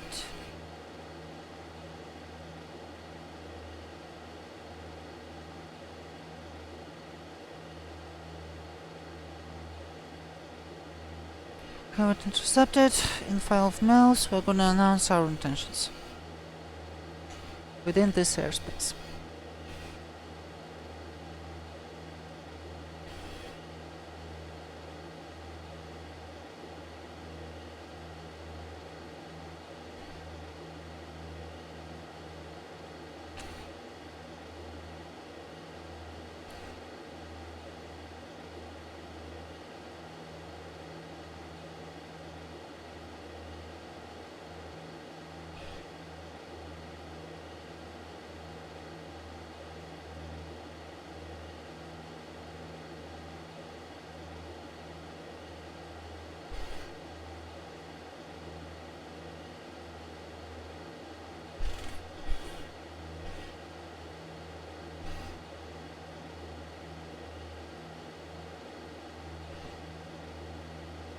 Okay.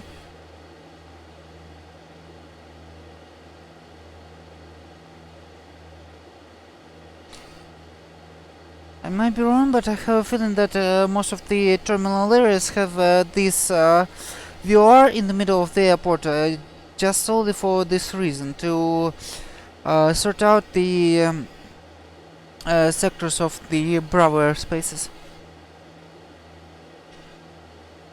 Or Charlie, for that matter.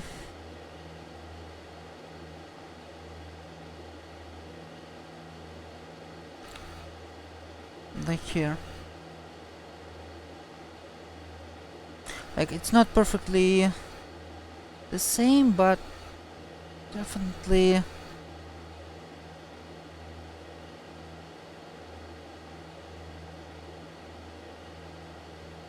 has this idea in mind.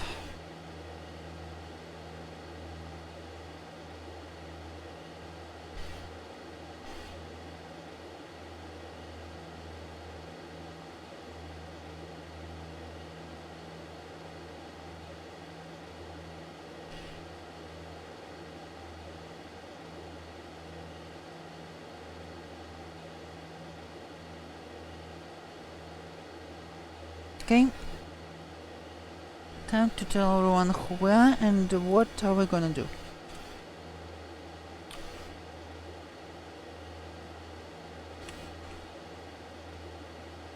Honolulu traffic.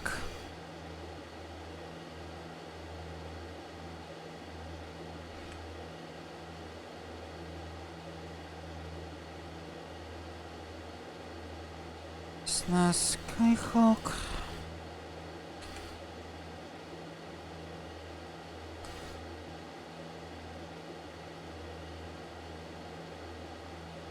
Miles east.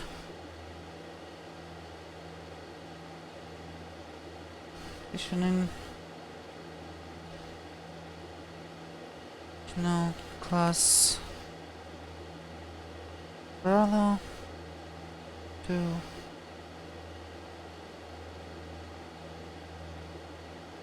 6,500. Honolulu.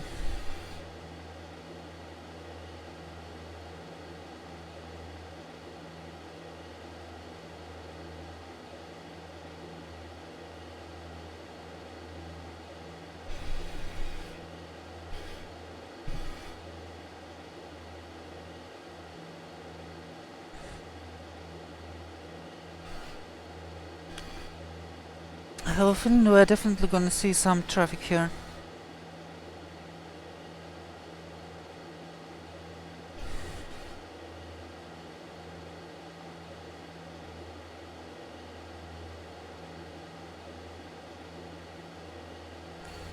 Well, maybe not the most popular destination on VATSIM, but it definitely has its fair share.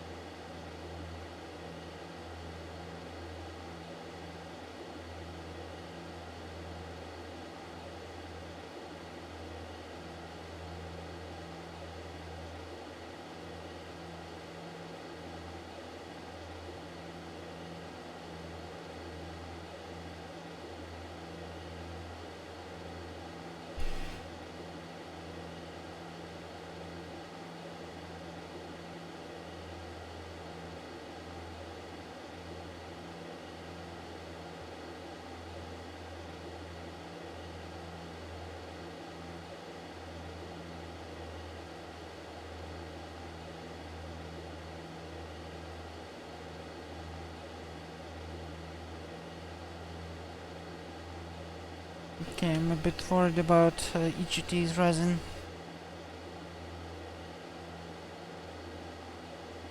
Into this area.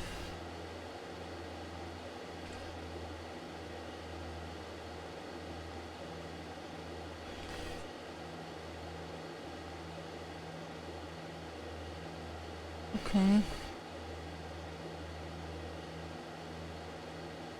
Speak up. Papa Hotel November Golf Airport information. Weather. Foxtrot 1919 Zulu weather wind 091 at 6 visibility 10 sky clear temperature 27 dew point 19 altimeter 3003 advise on initial contact you have information Foxtrot 3003. Papa Hotel November Golf Airport information Foxtrot 1919 Zulu weather wind 09 Not sure why it's still Papa Hotel November Golf. So let's ask for Honolulu.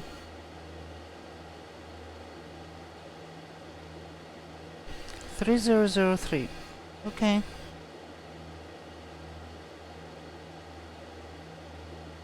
Same stuff. Okay.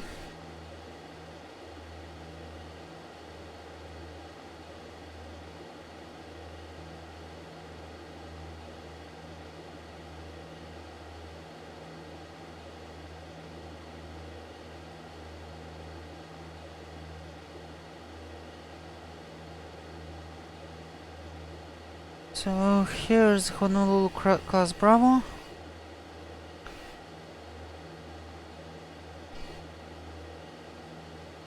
Fairly busy airspace even on VATSIM. My goodness. The Twitch is just lit with the VATSIM streamers.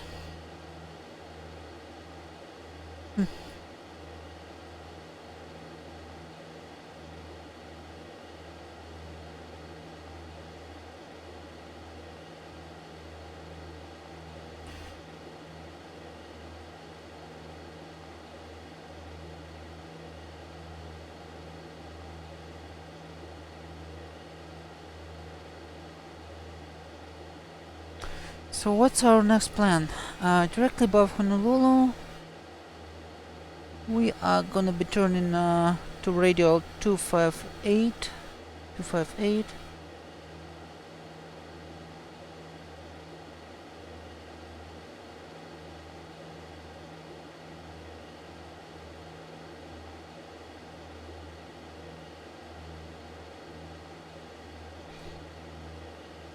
Flying to waypoint Shigi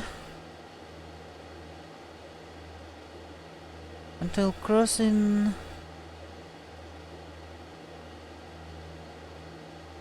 it. Let's see. Until crossing radial 110 from Lihue viewer.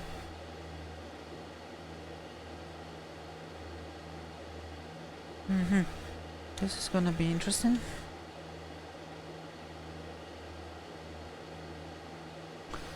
Some traditional radio nav right here.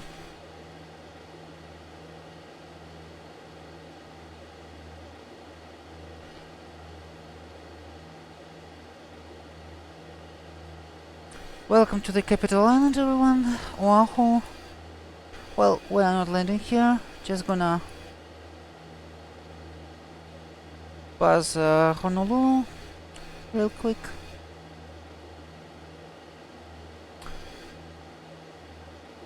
Although it doesn't look so too great with all those clouds, but still not too bad.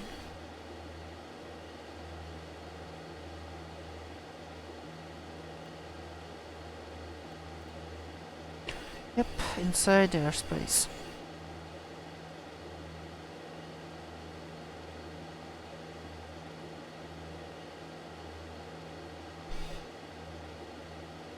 Wonder if anyone is gonna be annoyed with us.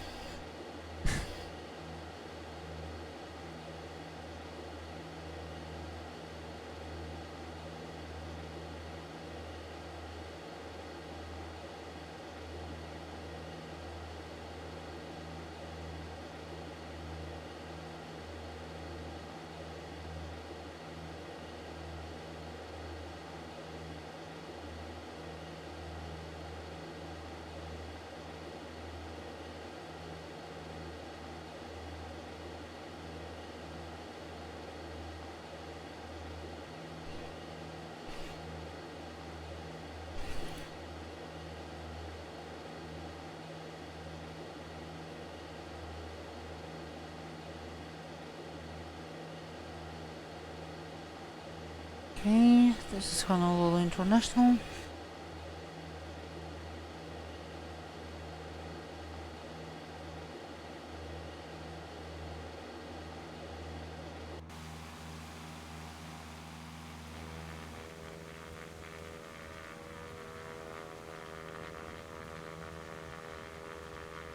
And this is the city of Honolulu.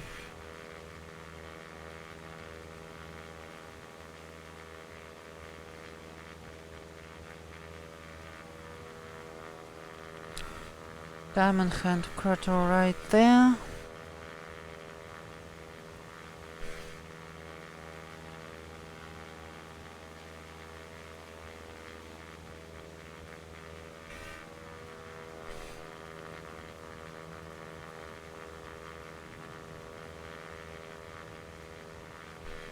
Yeah, the water mask transitions definitely don't win any awards. That honestly looks ridiculous.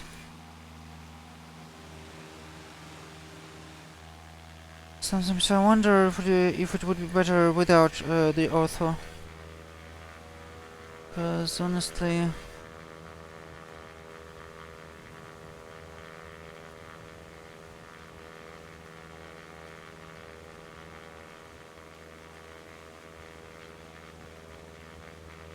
this is just bad.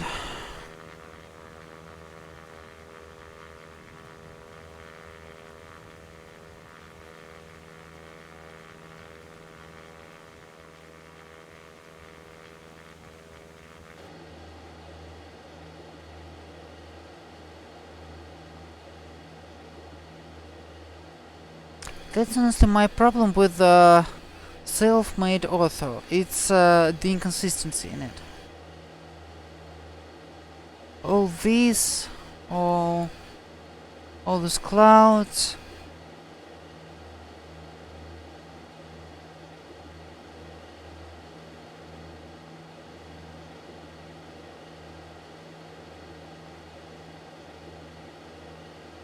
I mean, I made, for example, Florida Keys, and they actually do look gorgeous. They look absolutely magical with ortho, but it's a really fine ortho without much of the clouds, without any with the smoother transitions.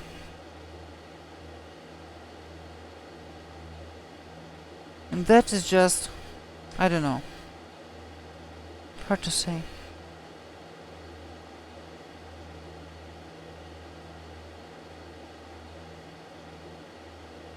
In the meantime, we're approaching Honolulu VR. But time to switch into the heli mode.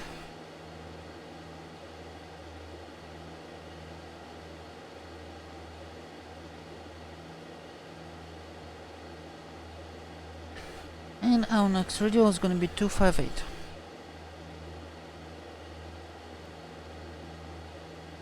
Yeah.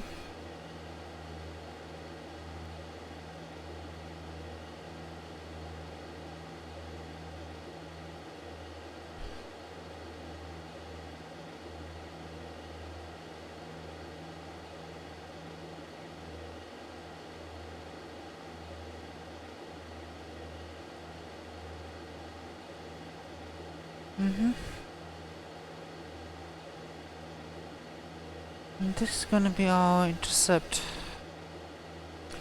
Our intercept course.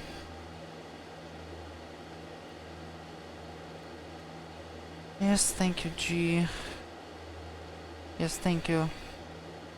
HDN 530 and 430. I don't really need to know this twice, but okay.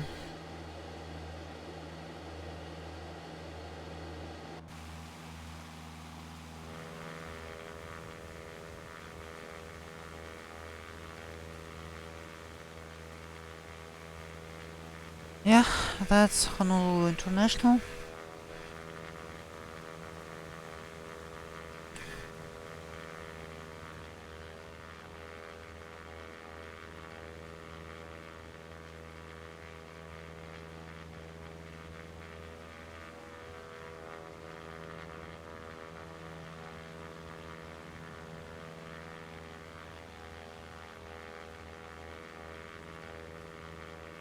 Looks surprisingly good, even with all those clouds.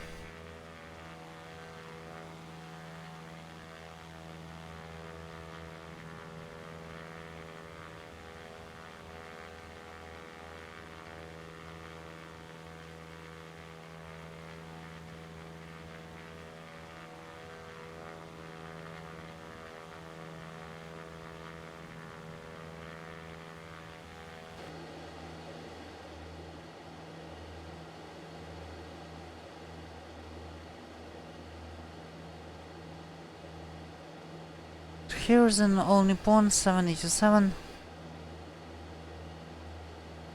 Turn pre-flight for the flight to Tokyo. Okay. Here comes our needle.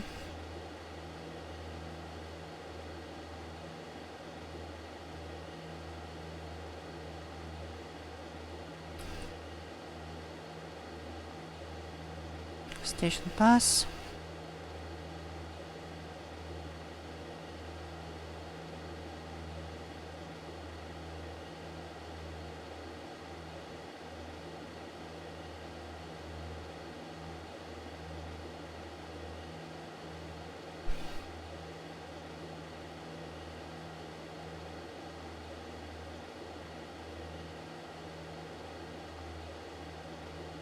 Right.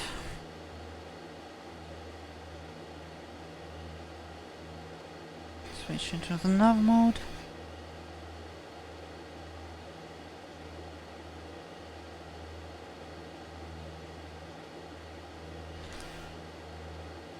Okay.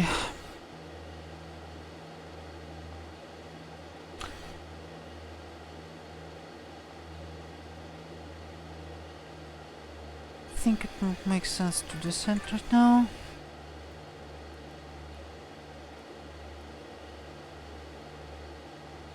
Because clear of the clouds. Because we're still VFR. Going on. Our contour simulation is online.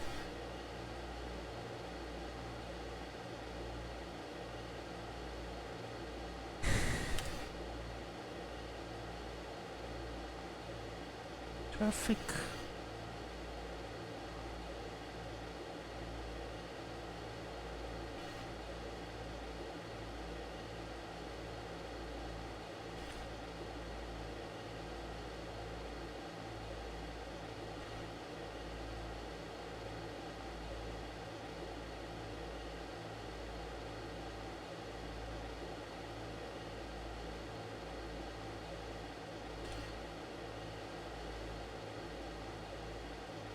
Okay, here's some in-cloud turbulence,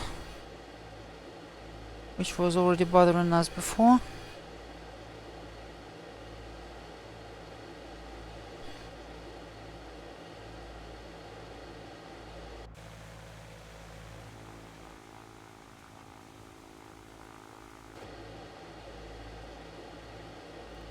Papa Hotel Juliet Romeo Airport information Juliet 2053 Zulu weather wind 061 at 6 visibility 10 sky condition 2900 gather temperature 28 altimeter 3007 advise on initial contact that you have information Juliet 2900 scattered.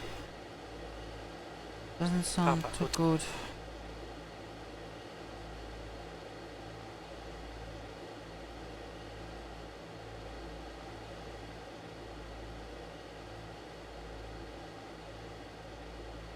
Okay, I have a feeling we should have climbed here.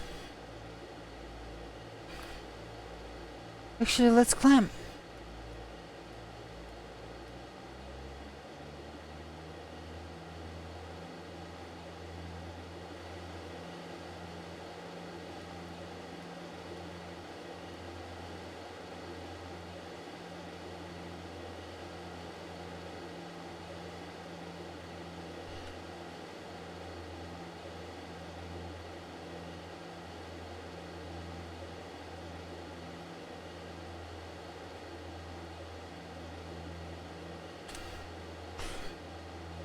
It looks like a better idea.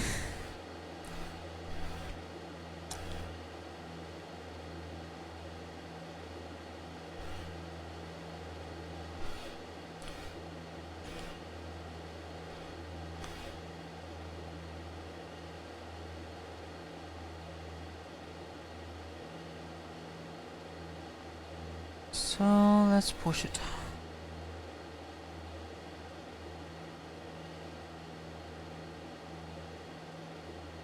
Surprisingly good rate of climb with the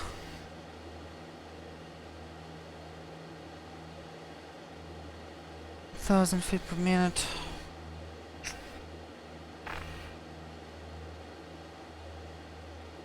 That's not impressive. Well, we're relatively lightweight now, and burning more fuel every moment.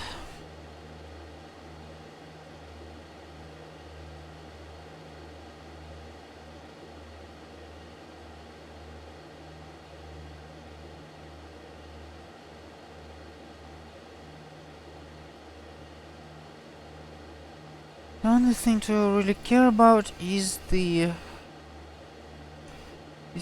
stay below the freezing level. Okay.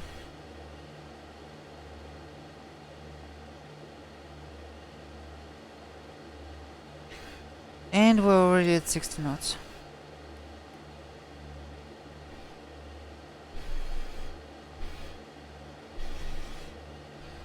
Time to speed up.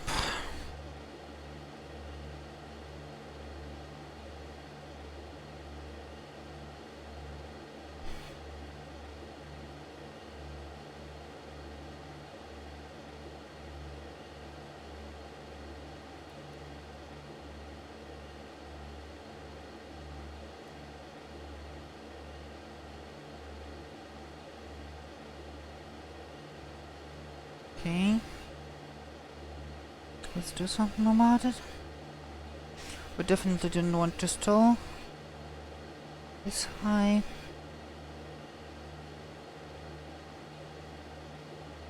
We definitely need to climb.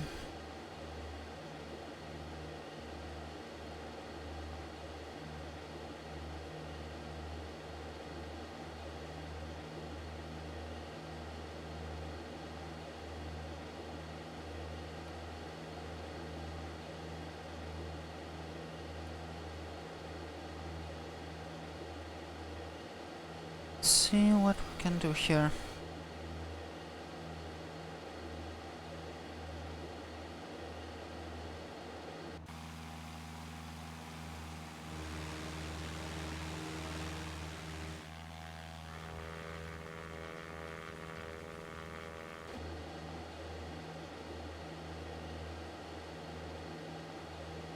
Skyhawk at 7,000. That should worry someone.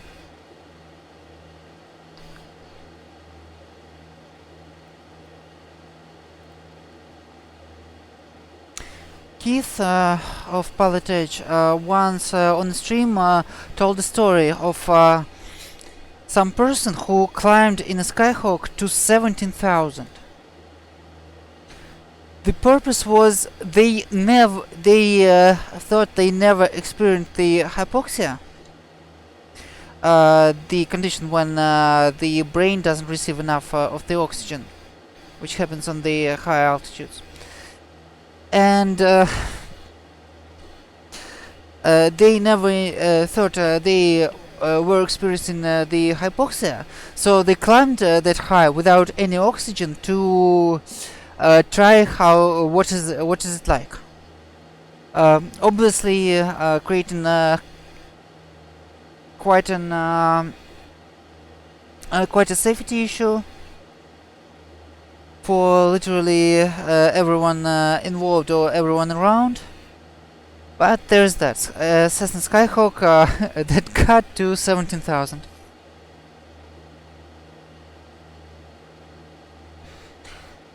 Alright.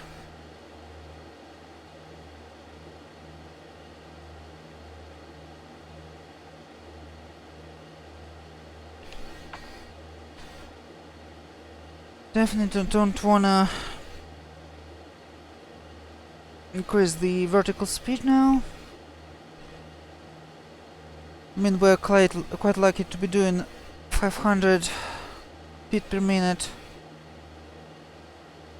at 8,000 with 85 knots.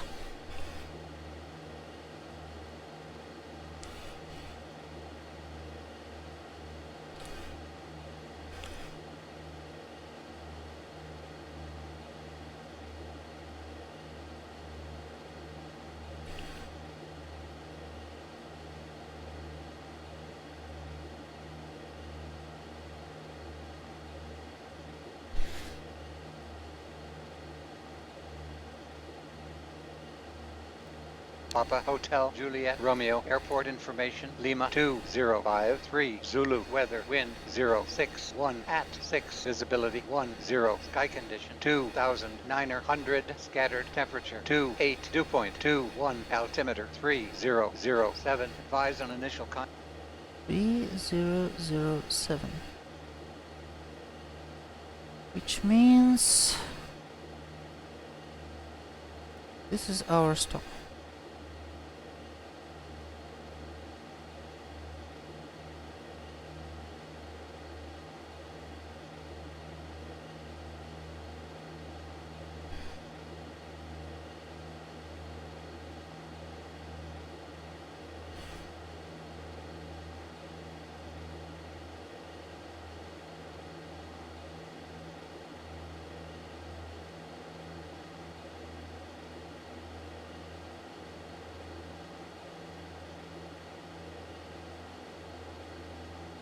And we completely forgot about turning on our next radio.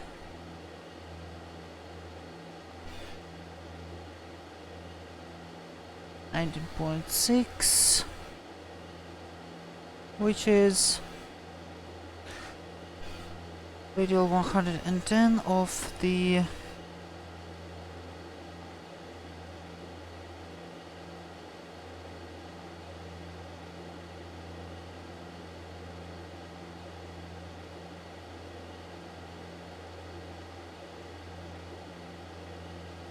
Lihue vortex 110 and 113.5.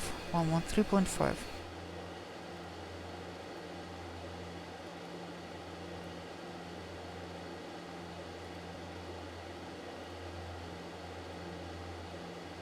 Okay, here we go.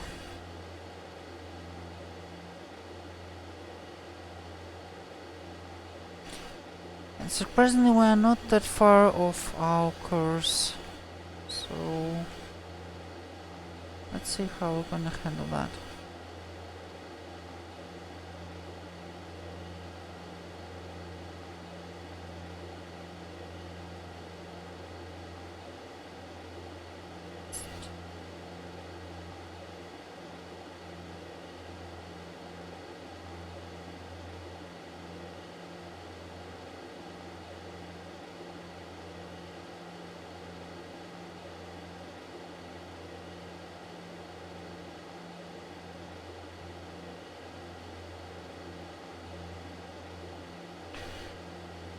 Correct the directional chair a little bit.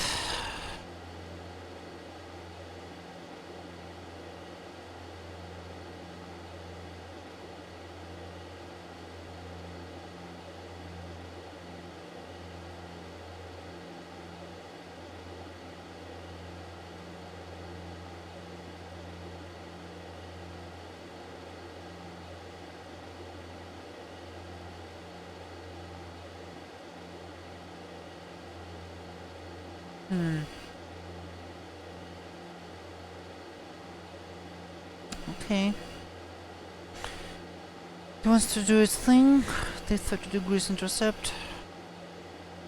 Yeah, I don't see any reason to not listen it.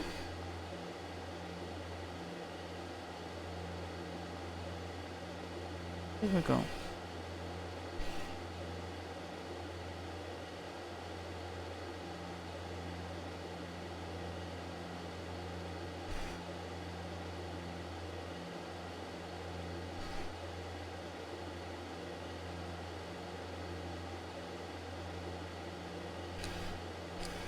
Honestly, I should have tuned on the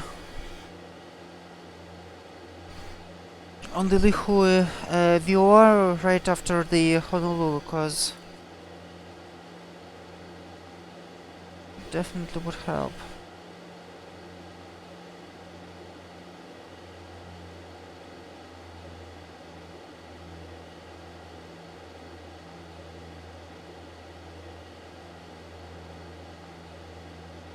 Dizzy on the engine.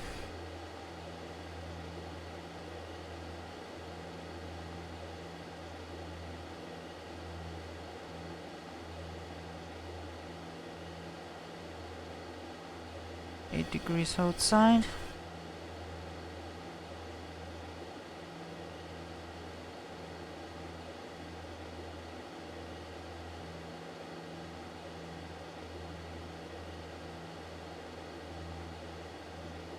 So it's gonna be our peak.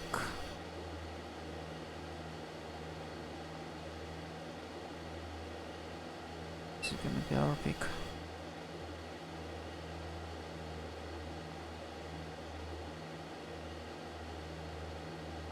Here we go.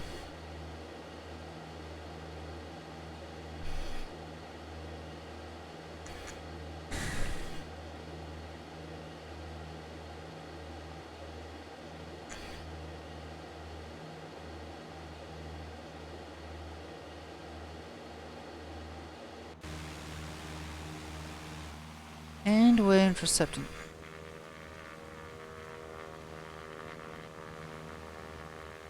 Right after passing this cloud.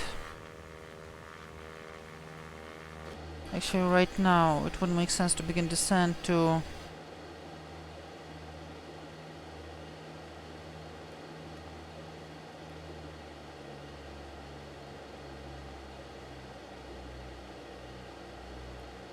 $6,500 for the winds and for the clouds, as you can notice right before us.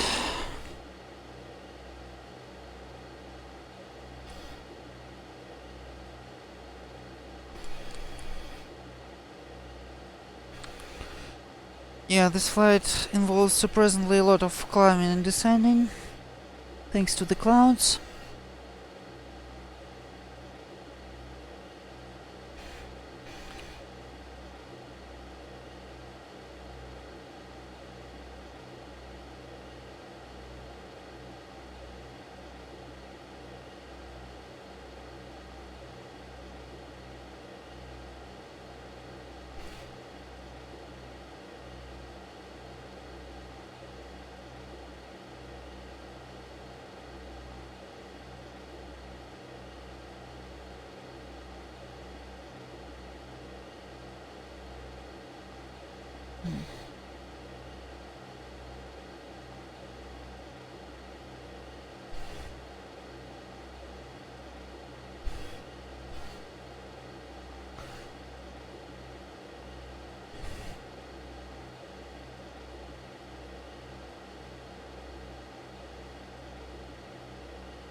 Okay.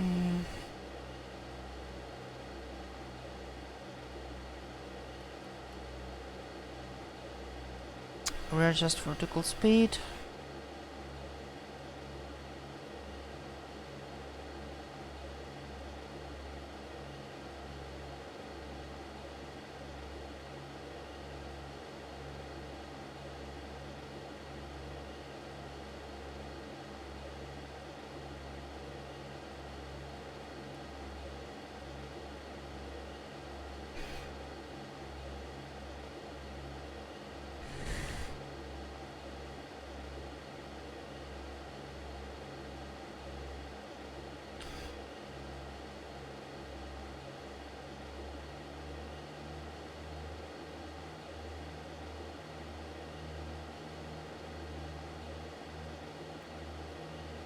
And switch back to altitude mode.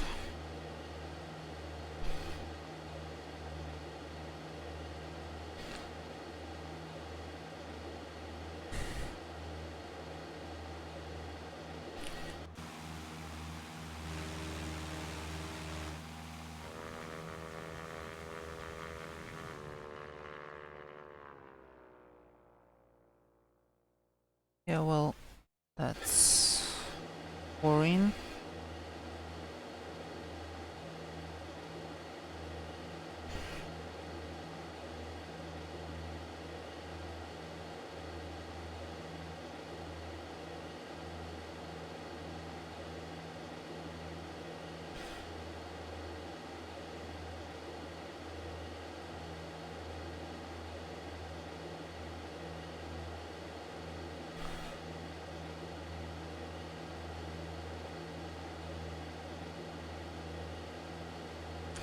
I'm kind of hesitant about descending to 4,500 over the channel. I guess I should have just filed the view of the IFR plan. Hey, welcome back, Kitty Monster.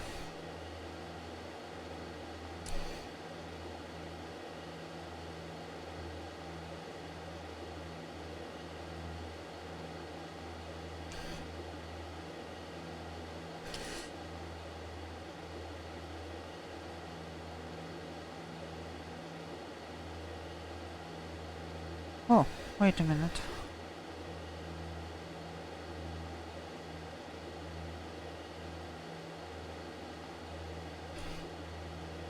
I mean, we're kind of using the radio navigation, so...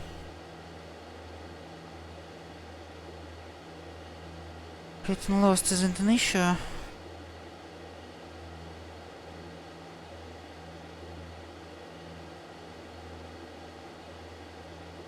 That would be still highly illegal.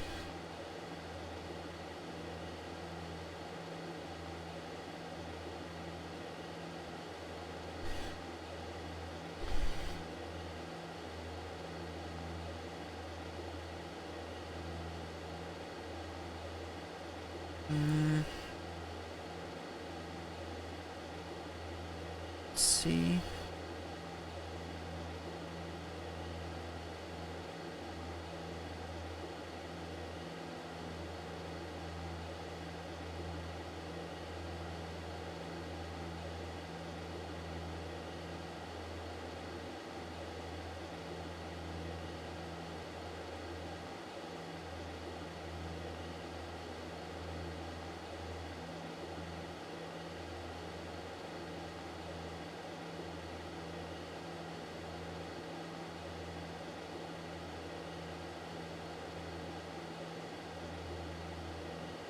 What?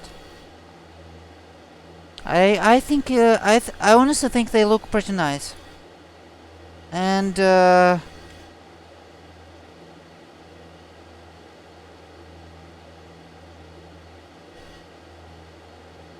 honestly, if you would compare what you see in real life between Explain and P3D and or for example Xenviro volumetric clouds, I would say that this looks closer to reality than volumetric.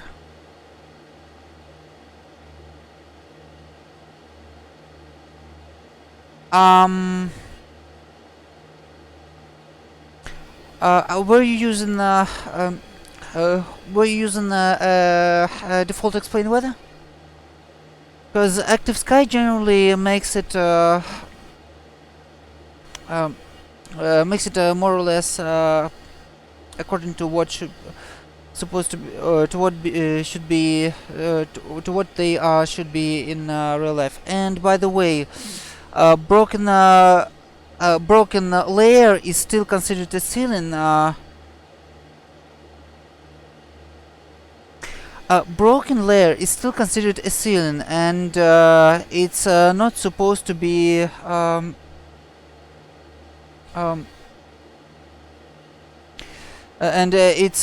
is not supposed to be crossed in a VFR condition.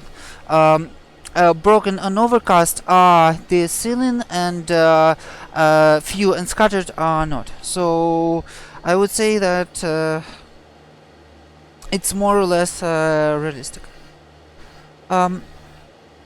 This is flight plan Go actually. This is flight plan Go, and it uses the FAA sectional charts. I run it on my Android phone, on my Samsung Galaxy A5.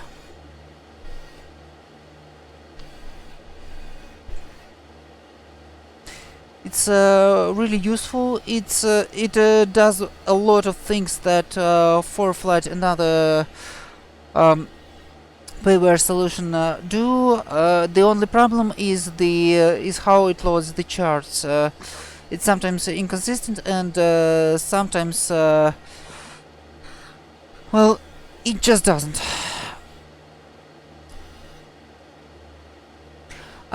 Shenanigans. I would really recommend.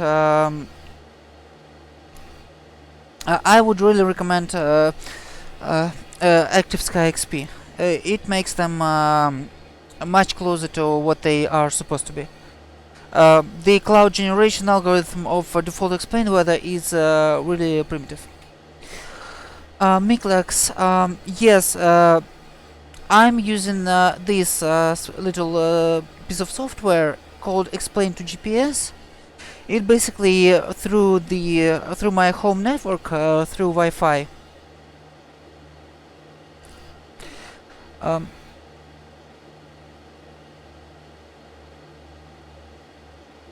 and it basically sends the data from X-plane to my smartphone as a mock location.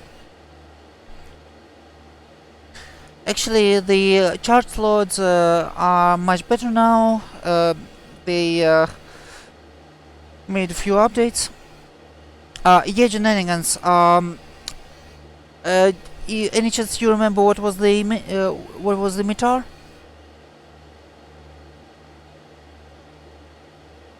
Because VFR is if it's considered VFR if there's 5 nautical miles of the visibility and the ceiling which is broken or overcast at 3000 or above.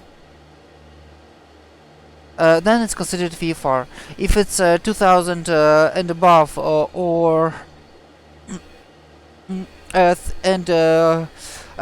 visibility is 3 miles or above, it's considered marginal VFR.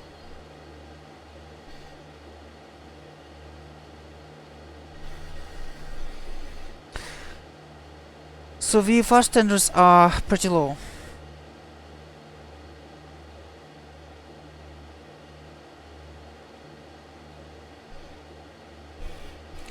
Generally, if airport is VFR, doesn't mean you would be able to fly VFR where you really want to.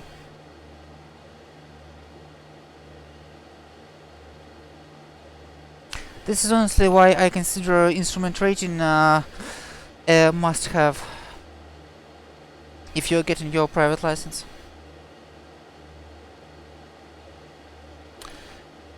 Okay, according to the briefing, somewhere at this point we should not be able to see the land. Well, we're definitely not, because there's none.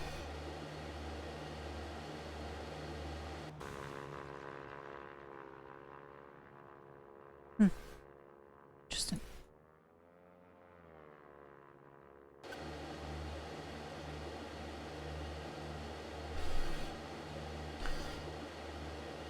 Shenanigans, can you name for me the VFR requirements by visibility?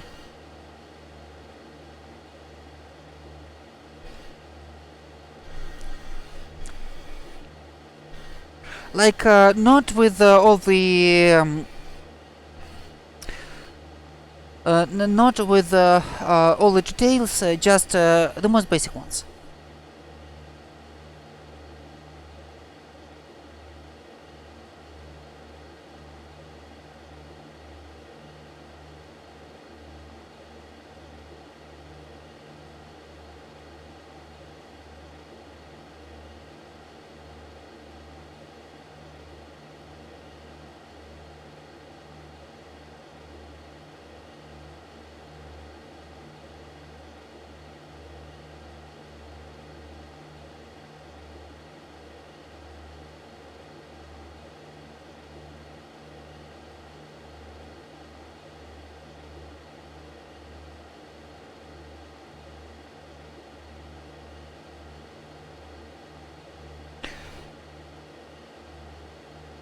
Okay, I'm gonna do this quick reminder.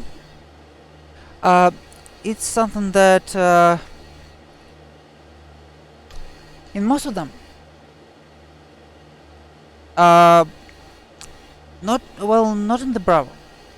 It's actually a question to shenanigans because they don't seem to completely understand the principle of visual flying. Okay, so the limits are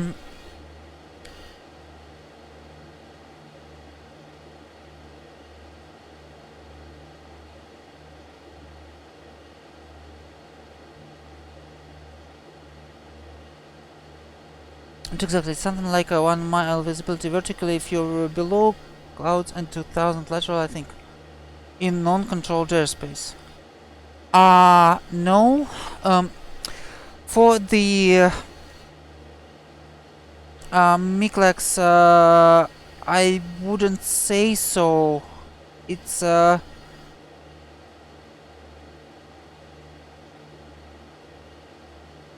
hold on. For the most airspaces but class Bravo, it's for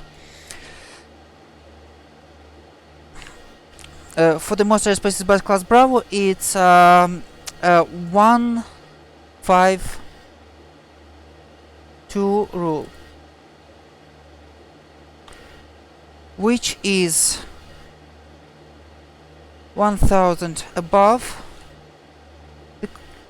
You should be 1000 above the clouds, 500 below, and 2000 lateral.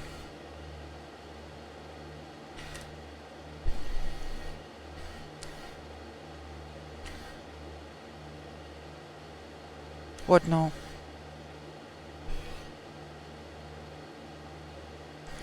That's the requirements for the most of the airspaces, and yes, Charlie, Delta, and Echo.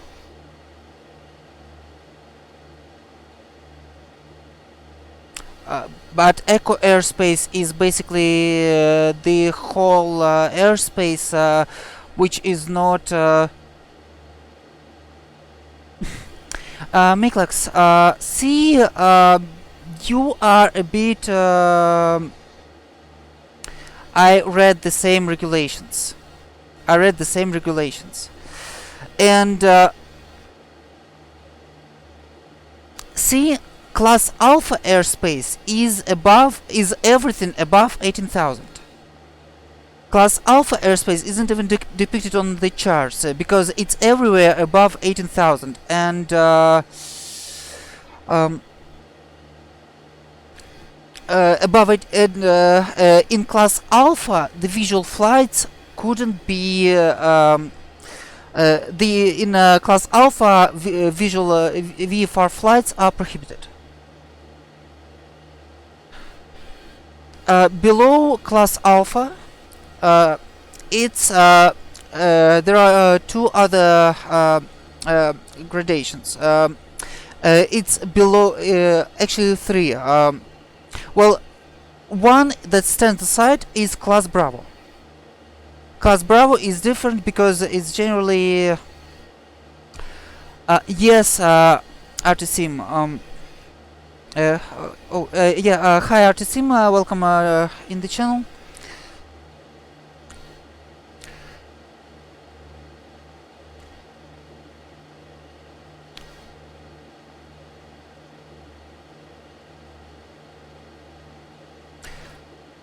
Okay, Miklas, yes, this is numbers, but what does numbers mean?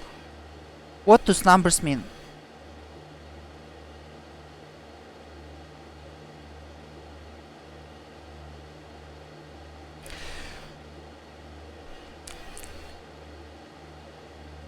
For class Charlie Delta and Echo airspace, the requirements are generally absolutely the same. Okay, Miklex, do you know airspaces types in the US and where are they used?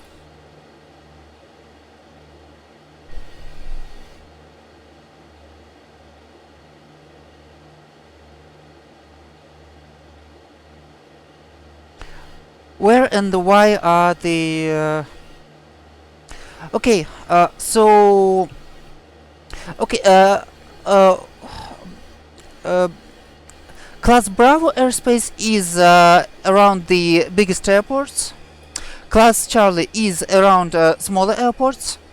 Class Delta is around small controlled airports. And Class Echo everywhere else.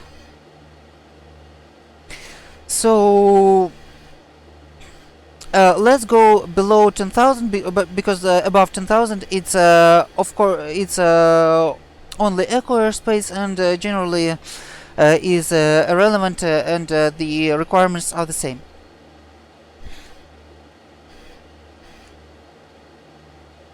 So what are the actual requirements? Everywhere but Bravo and in Bravo, right? Because that's the Bravo and that's everywhere but Bravo. Because below 10,000, Class Charlie, Delta and Echo airspaces are everything but the Bravo airspaces. In Bravo airspace, you will definitely be in contact with the ATC all the time, because that's the requirement to enter Class Bravo airspace. I mean, the requirement to enter Class Bravo airspace is actually clearance into Class Bravo airspace. So you will definitely be already in contact with them, and they will have you on the scope, and they will 100% know that that's you on the scope. This is why all you need is to stay clear of the clouds. In the other airspaces, you are still on your own. You are not provided the separation services. You are provided separation services in Bravo airspace, but you are provided only traffic advisories in Class Charlie, Delta and Echo. So everywhere else. Therefore, you need to see other aircraft on your own. For that, you need to have at least 3 miles of the visibility, and you have to have 500. The cloud should be 500 below you. 1,000. Wait, you should be 500 below the clouds. Sorry. You should be 1,000 above the clouds, because you will descend much faster than you would climb, and you should be 2,000 feet, and you should be 2,000 feet, not meters or yards, but feet, lateral separation from clouds. Correct? What does that mean? Speaking of 2,000, horizontal is about half a statute mile clearance of the clouds, because 1 mile is something around 5,100 feet. Sorry, can't remember the exact number. That means to cross, yes, Miklas, but this is irrelevant. In this case, this is irrelevant. I'm not confused. Miklas,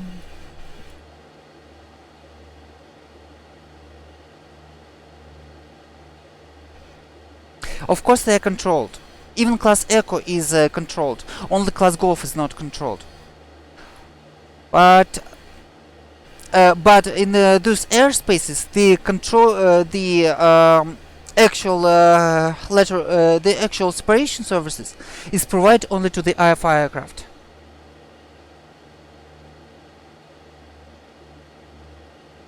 Miklas,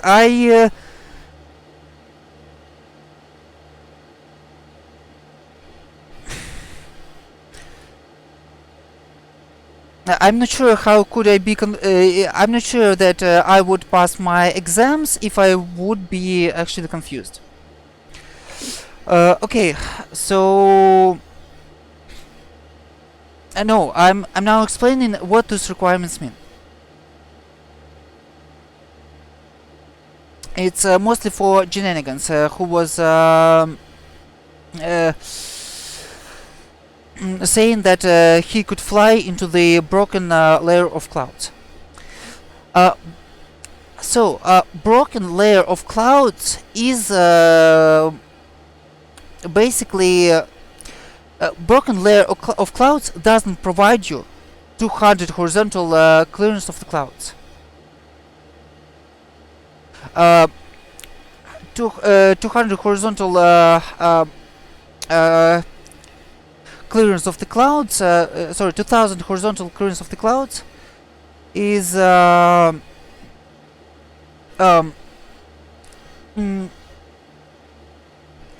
it is possible only in the scattered of view, because broken means there are those little ponds, there are little clearances you can technically get through, but they won't spread as far as 2000.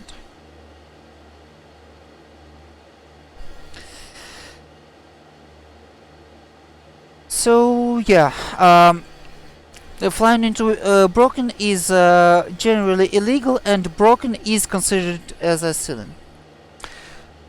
Okay, speaking of, we are almost arrived to our destination. We have our land, and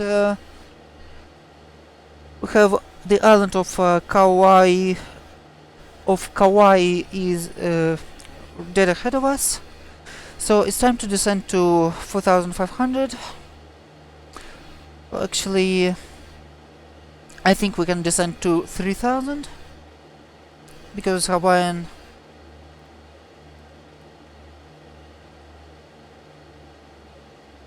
Hawaiian V4 altitudes.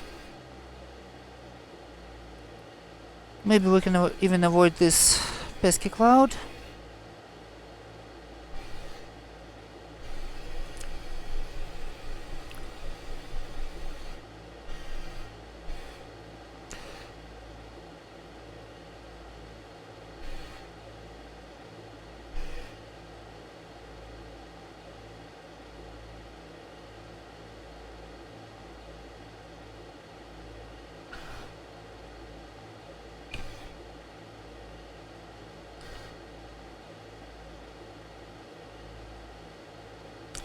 Yes, I flew this series of flights before. This is a series of flights made for the novice pilots to give them the taste of the VFR flying around Hawaii, and they were included in Flight Simulator 2004.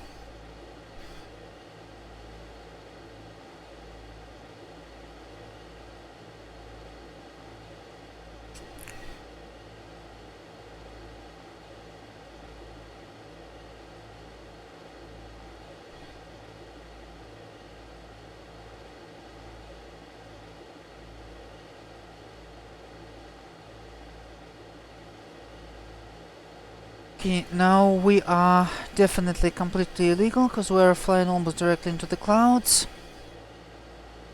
There's some noticeable turbulence.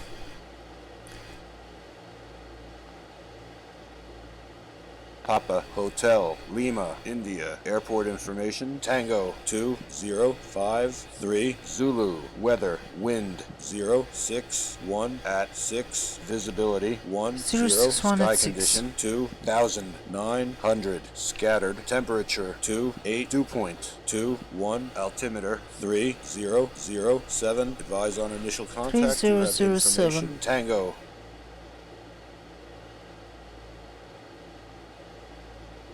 Papa Hotel Lima India Airport information Okay. Tango 2053 Zulu weather wind 061 at 6 visibility 10 sky condition 2900 scattered temperature 2.21 altimeter 3007. Alright, we are at 4,000. We are out of the clouds. We should have been alone before, but we weren't. This is not how you're supposed to do it, but we did it anyway. So here's the island of Kauai. Let's go to... oh my... Let's go to our airport description. Level out at 3000.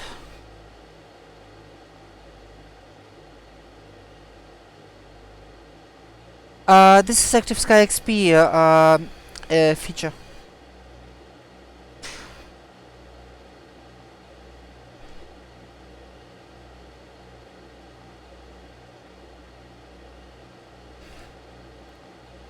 With Active Sky XP at 1 to 2.0, there is okay, get lost.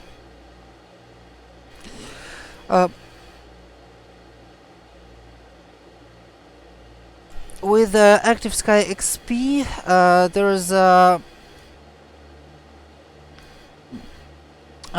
1 to 2.0 the weather for the nearest station. Got lost. At 1 to 2.0 the weather for the nearest station, and 1 to 2.025 the weather for your destination, and at 1 to 2.025 for the destination, and 1 to 2.05 is abbreviated flight briefing in voice form.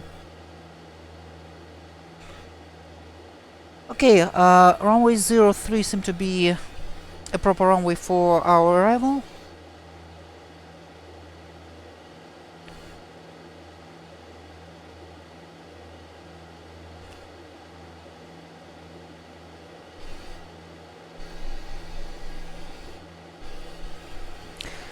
This is our airport.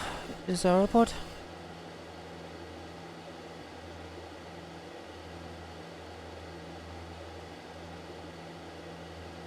Okay, Miklas, I will just ignore.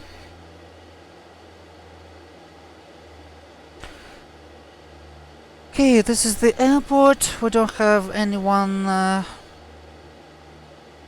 in the vicinity. And for runway 03, it's right traffic, so we're gonna just enter the right downwind.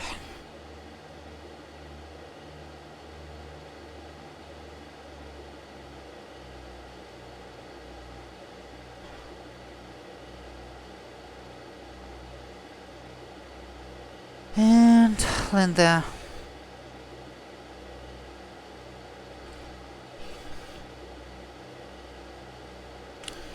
A little nice harbor.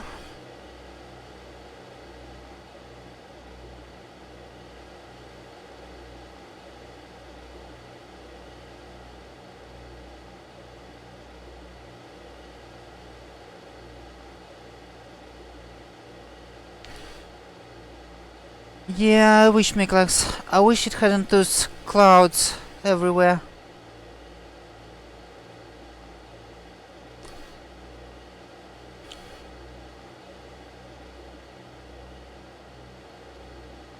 Okay.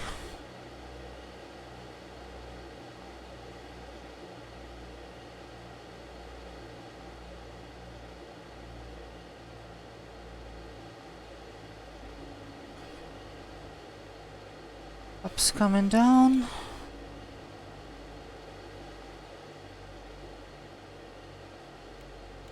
Lights coming on, a mixture full. And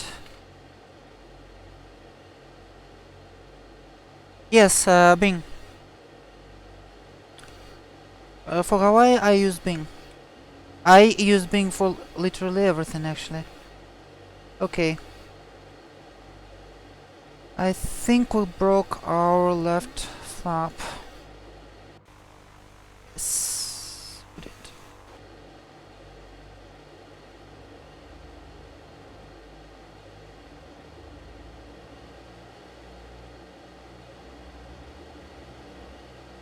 Which means we're gonna do a clean wing landing.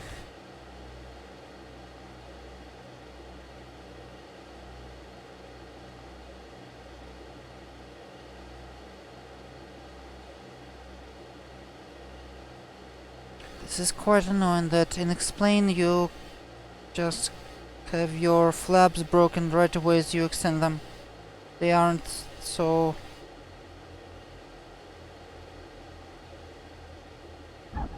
They aren't this vulnerable in real life, actually.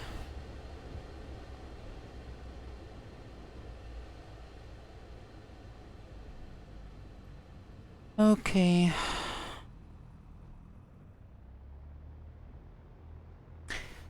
Yes, I used Bing for Hawaii, and I actually used Bing for almost everything.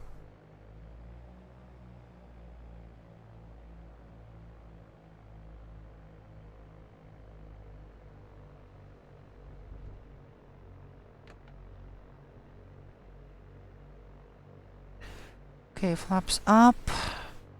Don't forget to check this after arriving. Landing lights on, strobes off. Landing lights off, strobes off. Trim.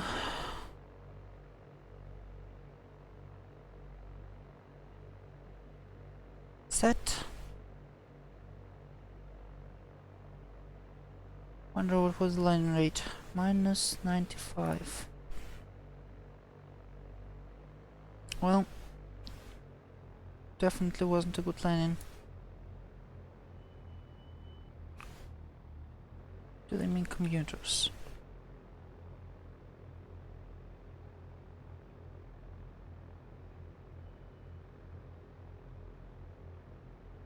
See. Okay, that's commuter terminal. And the FBO is by the next turn.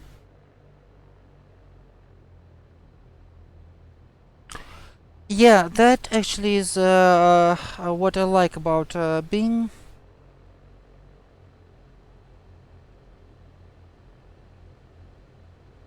It's generally really good, but it's just this problem with specifically Hawaii.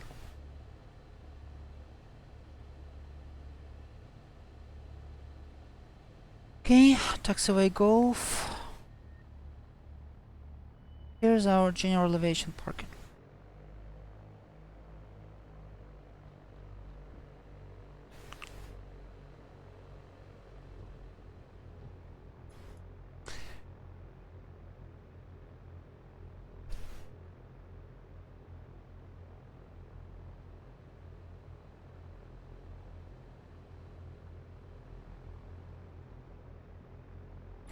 Let's park next to those other Cessnas.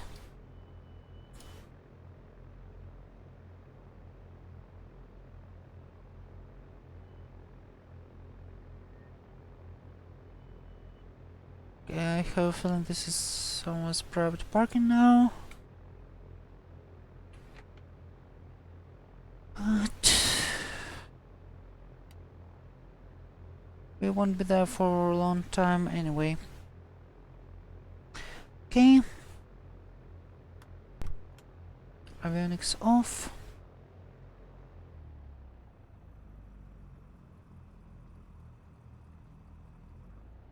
Idling is fine.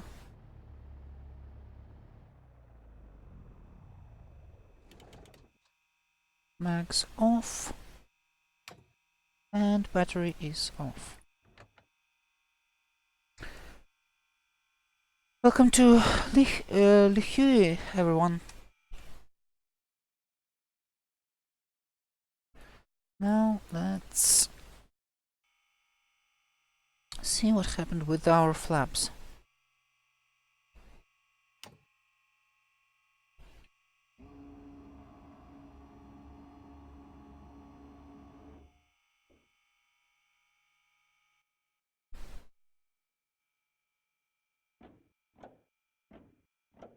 Okay.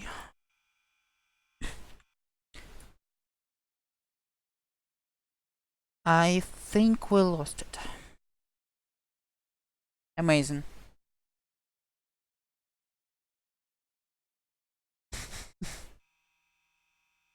Okay.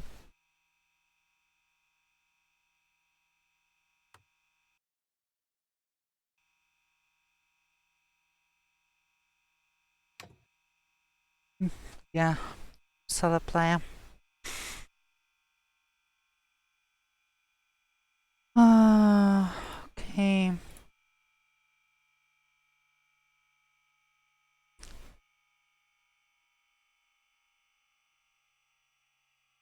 Something is wrong with oil filter already.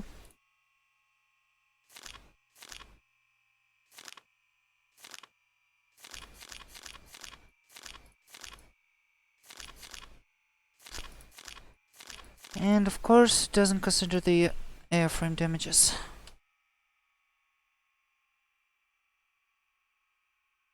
Right, flap, remove. Fix all systems. The flap is back, yay.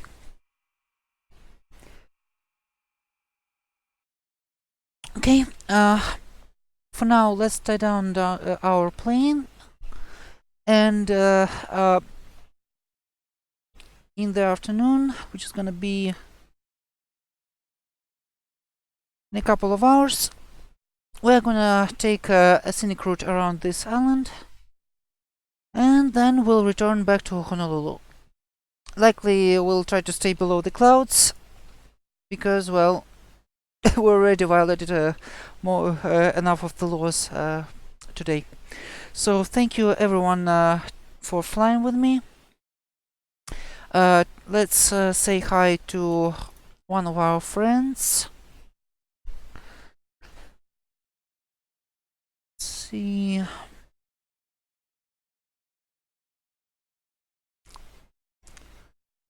Let's stop by .valps creep. Or should I say scope? Okay guys, thanks everyone for joining my stream. Thanks for flying me. Yes, shenanigans, remember that the good pilot is always learning. So we all can learn something in our every flight. I hope you learned something new. I refreshed my own knowledge, and everyone, if you want to do more talks and more aviation talks, just join my Discord and stop by to hang out and to relax. And let's say hi to Dorpolp, and see you soon. PLC across the Atlantic.